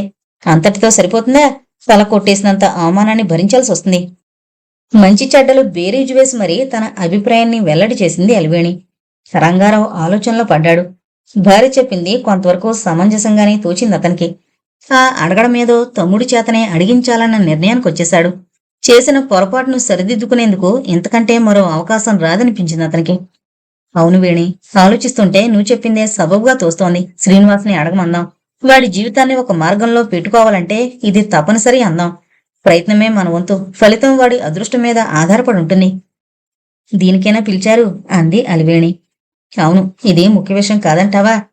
అలివేణి మెల్లగా నవ్వుకుంది. మంచివారేనండి. తీరిగ్గా కూర్చుంటే ఏవో ఇటువంటి ఆలోచనలు వస్తుంటాయి. అవతల కూర మాడిపోతుందేమో, వస్తా అనేసి చరచరా లోపలికి వెళ్ళిపోయింది. రంగారావు సిగరెట్టు దమ్ము గట్టిగా లాగి మిగిలిన పీకను కాళ్ళ కింద పడే సరిపేశాడు. అతని మెదడు చురుగ్గా ఆలోచనలు సాగించింది. ఒకవేళ తన ప్రయత్నం ఫలించి శ్రీనివాస్ని వివాహం చేసుకునేందుకు సుధ అంగీకరిస్తే అంతకంటే ఆనందం తనకేముంటుంది అనుకున్నాడు. అతనిలో ఓ విధమైన తృప్తి చోటు చేసుకుంది. మరుసటి రోజే శ్రీనివాస్ తిరిగొచ్చాడు గరిబిడి నుండి. అక్కడ ఉద్యోగం దొరికిందని 4-5 రోజుల వ్యవధిలో తన డ్యూటీలో చేరాలని చెప్పడంతో రంగారావు ముఖ్యంగా సంతోషించాడు. భువనేశ్వరంలో ఉద్యోగం వదులుకున్నందుకు ఇంకెక్కడైనా ప్రస్తుత పరిస్థితుల్లో ఉద్యోగం దొరుకుతుందో లేదోనన్న భయం ఉండేది అతనికి. ఆ భయం తొలగిపోయింది ఇప్పుడు. చాలా సంతోషంరా శ్రీ, కానీ ఒకటే విచారం మిగిలింది దిగులుగా అన్నాడు రంగారావు. అన్నయ్య మొహం వాడిపోవడం గమనించాడు శ్రీనివాస్. అదేంటన్నయ్య? ఆతృతగా అడిగాడు. అన్నయ్యలో మిగిలిన విచారమేమిటో చొప్పున ఊహించుకోలేకపోయాడు. అందరిలా నువ్వు సంసారం చేసుకుంటూ హాయిగా సుఖంగా జీవించాలనే నేను కోరుతున్నానురా. అలా జరిగినాడే నాలో సంపూర్ణమైన తృప్తి, ఆనందం ఏర్పడతాయి. శ్రీనివాస్ మాట్లాడలేదు. అవును మరి, ఏం మాట్లాడగలడు? ప్రేమించి మరీ ఉషను వివాహం ఆడాడు. తనని నమ్ముకున్న సుధను నిరసించాడు. అయితే తమ దాంపత్యానికి స్థిరత్వం లేకపోయింది. ఇప్పుడు అన్నయ్య అభిమతం తీర్చాలంటే పునర్వివాహం చేసుకోవాలి. అదో పెద్ద సమస్యగా తోస్తోంది అతనికి. అందుకే మౌనం దాల్చాడు. ఏంట్రా ఆలోచిస్తున్నావు? గతాన్ని నెమరు వేసుకుంటున్నావా? అదంతా ఓ స్వప్నంలా భావించి మరిచిపో. నువ్వింకా యువకుడివి. జీవితానుభవం ఏ కొద్దిపాటో చెవి చూసిన వాడివి. అందమైన భవిష్యత్తు ఎంతో ఉంది నీకు. అటువంటి నువ్వు నిర్గంధ కుసుమంలా ఇలా ఉండిపోవడం నాకే బాధగా ఉంటోంది. జీవితాన్ని సుఖమయం చేసుకోవడానికి ప్రయత్నించడమే నీ ధ్యేయం ఇప్పుడు. నేను మాట చెబుతాను, వింటావా? తమ్ముడి మొహంలోకి చూస్తూ అన్నాడు రంగారావు. ఏంటో చెప్పన్నయ్యా.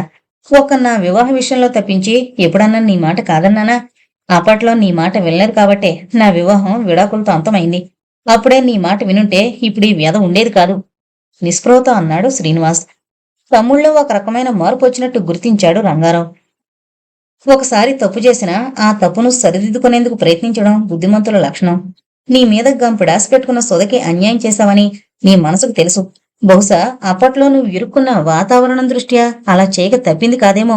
అయితే ఇప్పుడు ఏర్పడ్డ వాతావరణం నువ్వు అనుకున్న దానికి భిన్నంగా ఉంది. అందుకే నాకు అనిపిస్తోంది నీ పొరపాటును సరిదిద్దుకుంటే మంచిదేమోనని అన్నాడు తమ్ముడి మొహంలోకి సూటిగా చూస్తూ. శ్రీనివాస్కి అన్నయ్య మాటలు స్పష్టంగా అర్థం కాలేదు. అంటే నీ అభిప్రాయాన్ని నేను అర్థం చేసుకోలేకపోతున్నానన్నయ్య అన్నాడు మెల్లగా. రంగారావు చల్లని చిరునవ్వు చిందించాడు పేదాలపై. అప్పట్లో సుధను వివాహం చేసుకోవడానికి పరిస్థితులు ప్రతికూలించాయి. ఇప్పుడు అనుకూల పరిస్థితులు ఏర్పడ్డాయి కాబట్టి సుధను వివాహం చేసుకుంటే పొరపాటును సరిదిద్దుకున్నట్టే అవుతుందిగా. అంతవరకు శ్రీనివాస్కు ఆ ఊహే లేదు. అన్నయ్య మాటలు విని కాస్తంత తెగ్న పడ్డాడు. ఒకప్పుడు తన చేత తిరస్కరించబడిన సుధ ఇప్పుడు తను వివాహం చేసుకునేందుకు అంగీకరిస్తే మాత్రం అంత సులువుగా ఒప్పుకుంటుందా? ఎందుకో అతనికి ఆ నమ్మకం లేకపోయింది. ఈ సందేహం అతనిలో బాగా నాటుకుపోయింది. లాభం లేదన్నయ్య, సుధ అంగీకరించదు అన్నాడు శ్రీనివాస్. సుధ పట్ల తనకు ఏ విధమైన అనురక్తి లేదని అప్పట్లో అన్నయ్యకి చెప్పడం ఎప్పటికీ గుర్తుంది అతనికి. అయితే అప్పటి పరిస్థితులు వేరు. ఆ పరిస్థితుల ప్రాబల్యం వలన అప్పుడలా అనక తప్పింది కాదు. అన్నయ్యతో చెప్పడమే కాకుండా సుధతో కూడా అనేశాడు డొంక తిరుగుడుగా. అందుకే ఆమె అంగీకరిస్తుందన్న నమ్మిక లేకపోయింది. ప్రయత్నించకుండా ముందే ఓ నిర్ణయానికి రావడం మంచిది కాదురా శ్రీ అన్నాడు రంగారావు. శ్రీనివాసు క్షణం ఆలోచించాడు. ఎందుకో మరి ఇప్పుడిప్పుడే సుధ పట్ల తనకు అనురాగం ఏర్పడుతోంది. ఆ తరుణంలో సుధ తనకు అర్ధాంగి కావడానికి అంగీకరిస్తే ఇంకేం కావాలి తనకి? నిరాశతో దిగులు పడిపోతున్న తనకు ఆశాజ్యోతి ఎదురైనట్టే ఉంటుంది. తన జీవితంలో మళ్లీ వసంతం వస్తుంది అనుకున్నాడు. నువ్వన్నది నిజమన్నయ్యా. అప్పుడు జరిగిన పొరపాటును సరిదిద్దుకోవడం సమంజసంగానే ఉంటుందేమో. సుధ అంగీకరిస్తే ఆమెను చేపట్టడానికి నాకేమీ అభ్యంతరం లేదు. ఆమె అభిమతాన్ని తెలుసుకో అన్నయ్య అన్నాడు శ్రీనివాస్. రంగారావు మొహంలో ఓ విధమైన వికాసం పొడసూపింది. అదిగో ఇక్కడే ఉంది కిటికంతాను. నేను గాని మీ వదిన గాని సుధ అభిమతాన్ని తెలుసుకో ప్రయత్నించడం సమంజసంగా ఉండదు. ప్రయోజనం కూడా ఉంటుందనుకోను. ఆమె హృదయాన్ని గాయపరిచినవాడివి నువ్వు. ఆమెలో నిరాశను నింపినవాడివి నువ్వు. అటువంటి స్థితిలో నువ్వే ఆమెను అర్థించడం సబబుగా ఉంటుంది. నువ్వు అడిగిన పక్షంలో ఆమె తప్పకుండా అంగీకరిస్తుందన్న విశ్వాసం ఉంది నాకు అన్నాడు రంగారావు. శ్రీనివాస్ మౌనం దాల్చాడు. అతని కళ్ల ముందు సుధ లీలగా మెదిలింది. అప్పట్లో ఆమెను జారి విడుచుకున్నా ఇప్పుడు ఈ అవకాశాన్ని వదులుకోకూడదనుకున్నాడు. అతనిలోని నైరాశ్యం పటాపంచలేంది. నిద్రావస్థలో ఉన్న అతని ఉత్సాహం ఒళ్ళు విరుచుకుంది. తనే స్వయంగా అర్థించడంలో తప్పేముంది అనిపించింది అతనికి. తమ్ముడి ఆలోచనలు అర్థం కాలేదు రంగారావుకి. ఎందుకురా అంత ఆలోచన? సుధా పరాయి వ్యక్తి గనుకన అంతగా సంకోచించడానికి స్వయాన మేనకోళ్లు నిస్సంకోచంగా అడుగు ప్రోత్సాహపరిచాడు రంగారావు. నిజమే, తనింక సంకోచించడం అనవసరమే అనుకున్నాడు శ్రీనివాస్. ఇది తన భవిష్యత్తు జీవితానికి సంబంధించిన సమస్య. తనే చొరవ తీసుకుని పరిష్కరించుకోవాలి. సరేనన్నయ్య, నేనే అడుగుతాను. నా అదృష్టాన్ని పుంజుకోవడానికి ప్రయత్నిస్తాను. రంగారావు మురిసిపోయాడు. తను కోరింది జరగబోతున్నందుకు అతనిలో ఉత్సాహం ఉరకలు వేసింది. శుభం అన్నాడు. శ్రీనివాస్ అక్కడి నుంచి వెళ్లిపోయాడు లోపల గదిలోకి. సాయంత్రం 5 కావస్తోంది. ఎండ తీవ్రత బాగా తగ్గిపోయింది. 4 రోడ్ల కోడల దగ్గరున్న ఓ కిళ్ళి కొట్లో సిగరెట్ ప్యాకెట్ కొనుక్కుని ఓ సిగరెట్ ముట్టించాడు శ్రీనివాస్. అతని దృష్టి రోడ్డు మీదే ఉంది. ఎవరి రాక కోసమో ఎదురు చూస్తున్నట్టుగా ఉంది అతని ఆసక్తి. కొద్దిసేపటి తర్వాత చేతివాచి చూసుకున్నాడు. 5 దాటి 5 నిమిషాలయిందప్పుడే. సిగరెట్ ప్యాకెట్లోని 2 సిగరెట్లు అయిపోయాయి. 3వ సిగరెట్ వెలిగించాడు. అతనిలోని ఆతృత క్రమంగా ఇనుమడిస్తోంది. కాళ్ళంత దూరంలో సుధ వస్తుండడం గమనించిన అతని కళ్ళు ఉత్సుకతతో మెరిశాయి. అతను ఆసక్తితో ఎదురు చూస్తోంది ఆమె రాక కోసమే మరి. అక్కడ్నుంచి కదిలాడు. సుధ నేరుగా పోతూ ఉంటే కేకేశాడు. ఆమె అతని కేసి చూసింది. ఏం మావయ్య అంది. నీతో ఏకాంతంగా మాట్లాడాలి. అలా బీచ్కి వెళదాం, వస్తావా సుధా అన్నాడు. సుధ ఆశ్చర్యపోయింది. మావయ్య ఏకాంతంగా ఏం మాట్లాడతాడో ఆమె ఊహకు అందలేదు. అంత రహస్యమా మావయ్య అంది అతని కేసి చూస్తూ. రహస్యమని కాదుగాని మనసు విప్పి చెప్పడానికి ఇంట్లో వీలు పడదు సుధా అన్నాడు. సుధ మరేమీ ప్రశ్నించలేదు. మావయ్యతో ఒంటరిగా వెళ్ళడానికి తనకేం భయం? నిశ్చింతగా వెళ్లొచ్చు అనుకుంది. సరే పదమావయ్య, వెనక్కు తిరిగంది సుధ. ఇద్దరూ బీచ్ కేసి నడిచిపోతున్నారు. ఆ ఇద్దరిలో ఏవేవో భావాలు విడివిడిగా విహారం చేస్తున్నాయి. శ్రీనివాస్ ఆలోచనలు సుధ అంగీకరిస్తుందో లేదన్న విషయంపై తర్జన భర్జన పడుతుంటే సుధ మామయ్య మాట్లాడదలుచుకున్నదేమిటో ఊహించడానికి ప్రయత్నిస్తోంది. బీచ్లో జనసమర్థం లేని చోట ఇద్దరూ కూర్చున్నారు. సముద్రం హోరుమంటోంది. సంజు వెలుగులో చిత్రకారుని రంగుల చిత్రంగా మెరుస్తోంది సముద్రం. అప్పటికే చాలా మంది అక్కడక్కడా చేరారు. ఎవరి ధోరణి వాళ్ళది. వీళ్ళిద్దరూ మాత్రం మౌనంగా కూర్చున్నారు. ఇలా ఎంతసేపు మౌనంగా కూర్చుంటాం మావయ్య, అంది చొరవ చేసి సుధా. పరధ్యానంలో పడి ఏదో ఆలోచిస్తున్న శ్రీనివాస్ చొప్పున వాస్తవిక ప్రపంచంలో పడినట్టయ్యాడు. ఆ ఏదో ఆలోచిస్తూ ఉండిపోయినలే. ఏదో మాట్లాడాలన్నావు కదా మావయ్య. అవును సుధా, అదే ఎలా ప్రారంభించడమా అని ఆలోచిస్తున్నాను. అదేంటి మావయ్య, అపరిచితుల సమక్షంలో సంకోచించే విధంగా ఉందేమిటి నీ ధోరణి? నిస్సంకోచంగా మాట్లాడొచ్చు కదా మావయ్య, అంది ధైర్యంగా. శ్రీనివాసు క్షణం మాట్లాడలేకపోయాడు.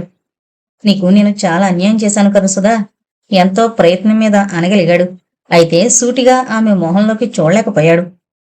అదంతా ఇప్పుడు జ్ఞప్తికి తెచ్చుకోవడం ఎందుకులే మావయ్య, జరిగిందేదో జరిగింది, ఏం చేస్తాం, అంది సుధా. మావయ్య మాట్లాడదలుచుకుంది బహుశా ఇదేమోనని భావించింది. ఒక్కొక్కప్పుడు గతాన్ని గుర్తు తెచ్చుకోక తప్పదు సుధా. నా వల్లనే కదూ నువ్విలా నిరాశతో వైరాగ్యాన్ని తెంచుకుని వివాహానికి దూరంగా ఉన్నావు, బాధపడుతున్నట్టుగా అన్నాడు. సుధ ఓ నిట్టూరు పిడిచింది. అదేం కాదు మావయ్య, కేవలం నువ్వు నన్ను వివాహం చేసుకోలేదన్న నిరాశతో కుంగిపోయి పెళ్లి చేసుకోవడం మానేలేదు. ఎందుకో మరి ఒక విధమైన విముఖత ఏర్పడింది. ఇప్పుడే నేను హాయిగా ఉన్నానేమో అనిపిస్తోంది. అది పూర్తిగా నిజం కాకపోయినా తను ఓటమిని అంగీకరించకూడదన్న అభిప్రాయంతో అంది. అయినా నిన్ను కాదని నేనేం సుఖపడ్డానులే. ఉష ఇంత తలబిరుసు మనిషిని తెలుసుకోకపోవడం నేను చేసిన పెద్ద పొరపాటు. ఆ పొరపాటుకి శిక్ష అనుభవించాను. ఒకసారి మీరిద్దరూ వాదించుకుంటున్న సందర్భంలో నువ్వు మాట అన్నావు గుర్తుందా? విద్యాధికులైన స్త్రీల సంసారాల్లోనే అప్పుడప్పుడు విడాకుల ప్రస్తావన వస్తూ ఉంటుందని. అప్పటి ఆవేశంలో అలా అనేశావని. అప్పట్లో ఆ మాటకి అంత ప్రాముఖ్యత ఇవ్వలేదు, కానీ ఇప్పుడు అనిపిస్తోంది. విద్యాధికులైన స్త్రీలందరూ అలా ఉండకపోవచ్చును గాని ఉషలాంటి కొందరైనా ఉంటారేమోనని. ఏమైతేనేం నా జీవన రాగంలో అపశృతి పలికింది. దాన్ని సరిచేసుకోవాలని ప్రయత్నిస్తున్నాను, అన్నాడు శ్రీనివాస సాలోచనగా. ప్రయత్నించి చూడు మావయ్య. ఆ ప్రయత్నంతో తనకేమీ సంబంధం లేనట్టుగా సలహా మాత్రం ఇచ్చేసింది. నా ఒక్కడి ప్రయత్నం వల్ల ఫలితం ఉండదు సుధా. ఇందులో నీ పూర్తి సహకారం కావాలి. సుధకు అర్థం కాలేదు తన సహకారం ఏమిటో.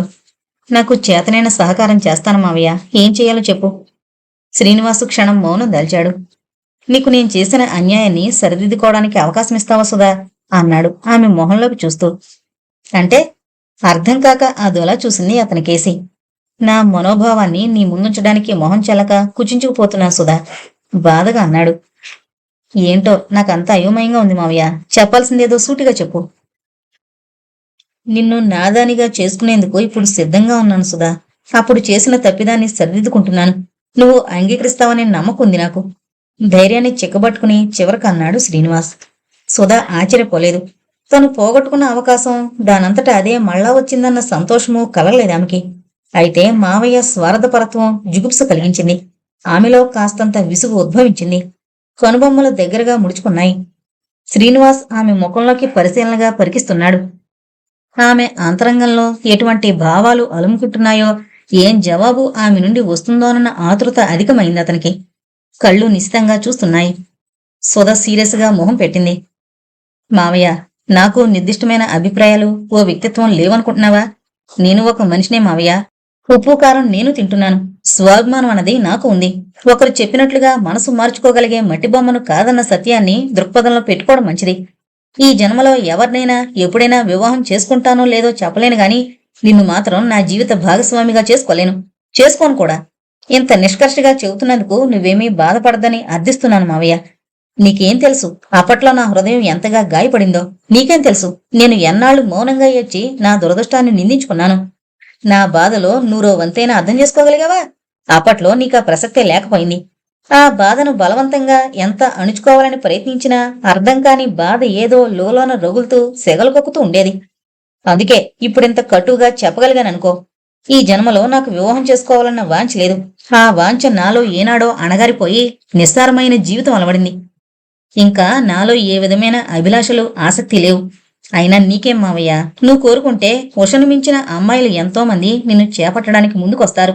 ఈ సుధ అప్పటి సుధే గాని కొత్త సుధ కాదుగా. నీ ప్రయత్నాలు కొత్తగా ఉండాలి మరి.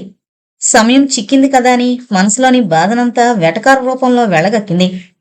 ఆమె హృదయానికి ఇప్పుడు కాస్తంత ఉపశమనం కలిగిందని చెప్పొచ్చు. శ్రీనివాస్ నివ్వెరపోయాడు. సుధా అంత ఘాటుగా ఉపన్యాసమిస్తుందని ఎప్పుడూ ఊహించలేదు. తల కొట్టేసినంత అవమానభారంతో కుంగిపోయాడు. మొహం స్వేదంతో నిండిపోయింది. సముద్రం మీద నుంచి వస్తోన్న చల్లని గాలి సహితం వడగాల్పులా తోచింది. అయితే తార్కికంగా యోచిస్తే సుధ మాటల్లో ఏ ఒక్కటి అసత్యం కాదనుకున్నాడు. ఆమె అంత మొండిగా కారడానికి తనే కారకుడనుకున్నాడు. అతని మెదడులో రైళ్లు ఢీకొన్నాయి. ఇంకేమీ మాట్లాడలేని బలహీనత అతన్ని అసత్తుని చేసింది.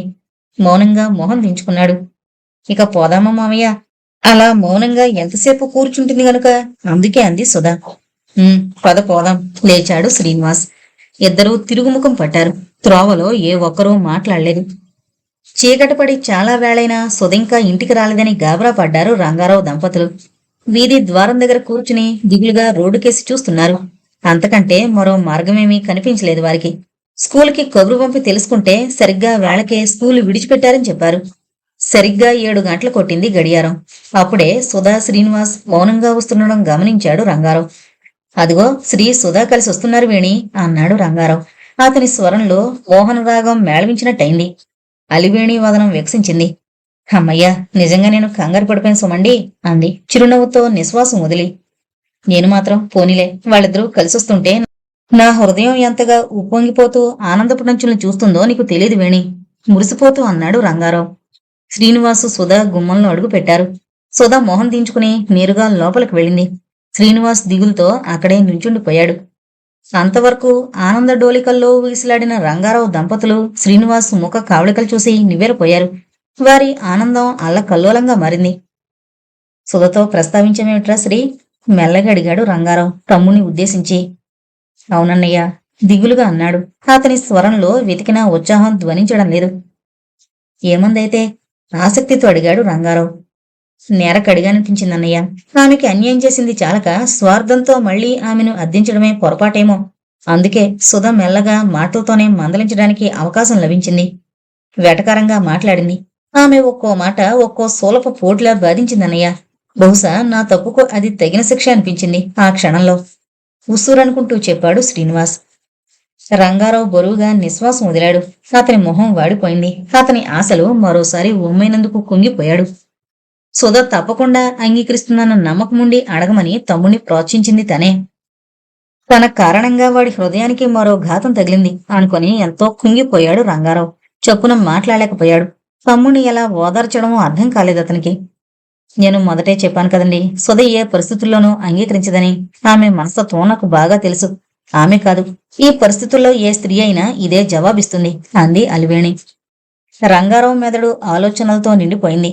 సుధ ప్రవర్తన సమంజసంగానే ఉంది కాని ఆమె మరి కాస్త లోతుగా ఆలోచించి కనీసం తను పెరిగిన వాతావరణాన్ని దృష్టిలో ఉంచుకునైనా అంగీకరించి ఉండాల్సింది అనుకున్నాడు.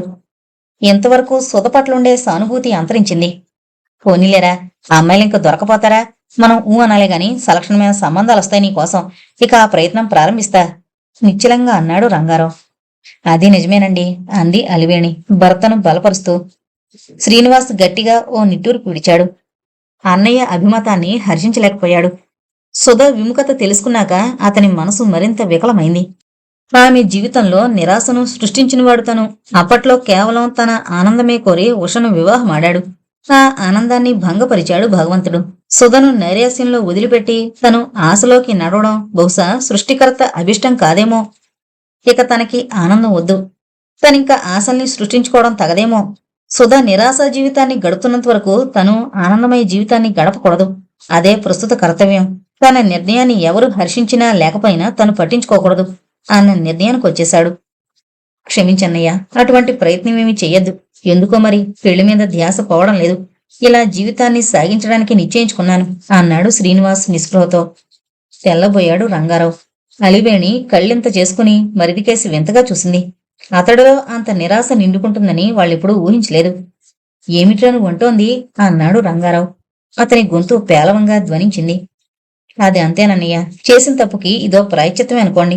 మరి నన్నేం బలవంతం చేయకండి అనేసి చరచరా అక్కడి నుంచి వెళ్లిపోయాడు శ్రీనివాస్.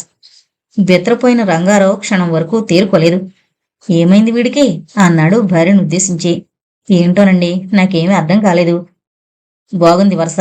సొద గురించే మనం ఇన్నాళ్ళు బాధపడుతూ ఉంటే ఇప్పుడు వీడు అలాగే తయారయ్యాడు వైరాగ్యంలో పడి. ఏంటో అంతా అయోమయంగా ఉంది. పూర్తి వైరాగ్యం కాదుగా, పెళ్లి వైరాగ్యం అనండి. అదేలే, మధ్యన మనం బుర్రలు పాడు చేసుకుంటున్నాం విసుగ్గా అన్నాడు రంగారావు. ఇన్నాళ్లకి ఆయన ఈ ప్రయత్నాల్లో విసిగిపోవడం గుర్తించింది అలివేణి. ఏది ఎలా జరగాలనుంటే అదే జరుగుతుంది. లేవండిక భోంచెద్దురుగాని అంటూ లోపలికి నడిచింది అలివేణి. ఉసూరుమనుకుంటూ లేచాడు రంగారావు. టేబుల్ మీదున్న ఫ్లవర్ వాజ్లోని కాగితం పూలు రెపరెపలాడుతూ ఉండడం గమనించాడు. నిస్పృహతో కూడిన ఓ పొడి నవ్వు నవ్వుకుంటూ లోపలికి నడిచాడు. ఇంతటితో నిర్గంధ కుసుమాలు అనే నవల కంప్లీట్ అయిందండి. దయచేసి మన ఛానల్ను సబ్స్క్రైబ్ చేసుకోగలరు. Thank you.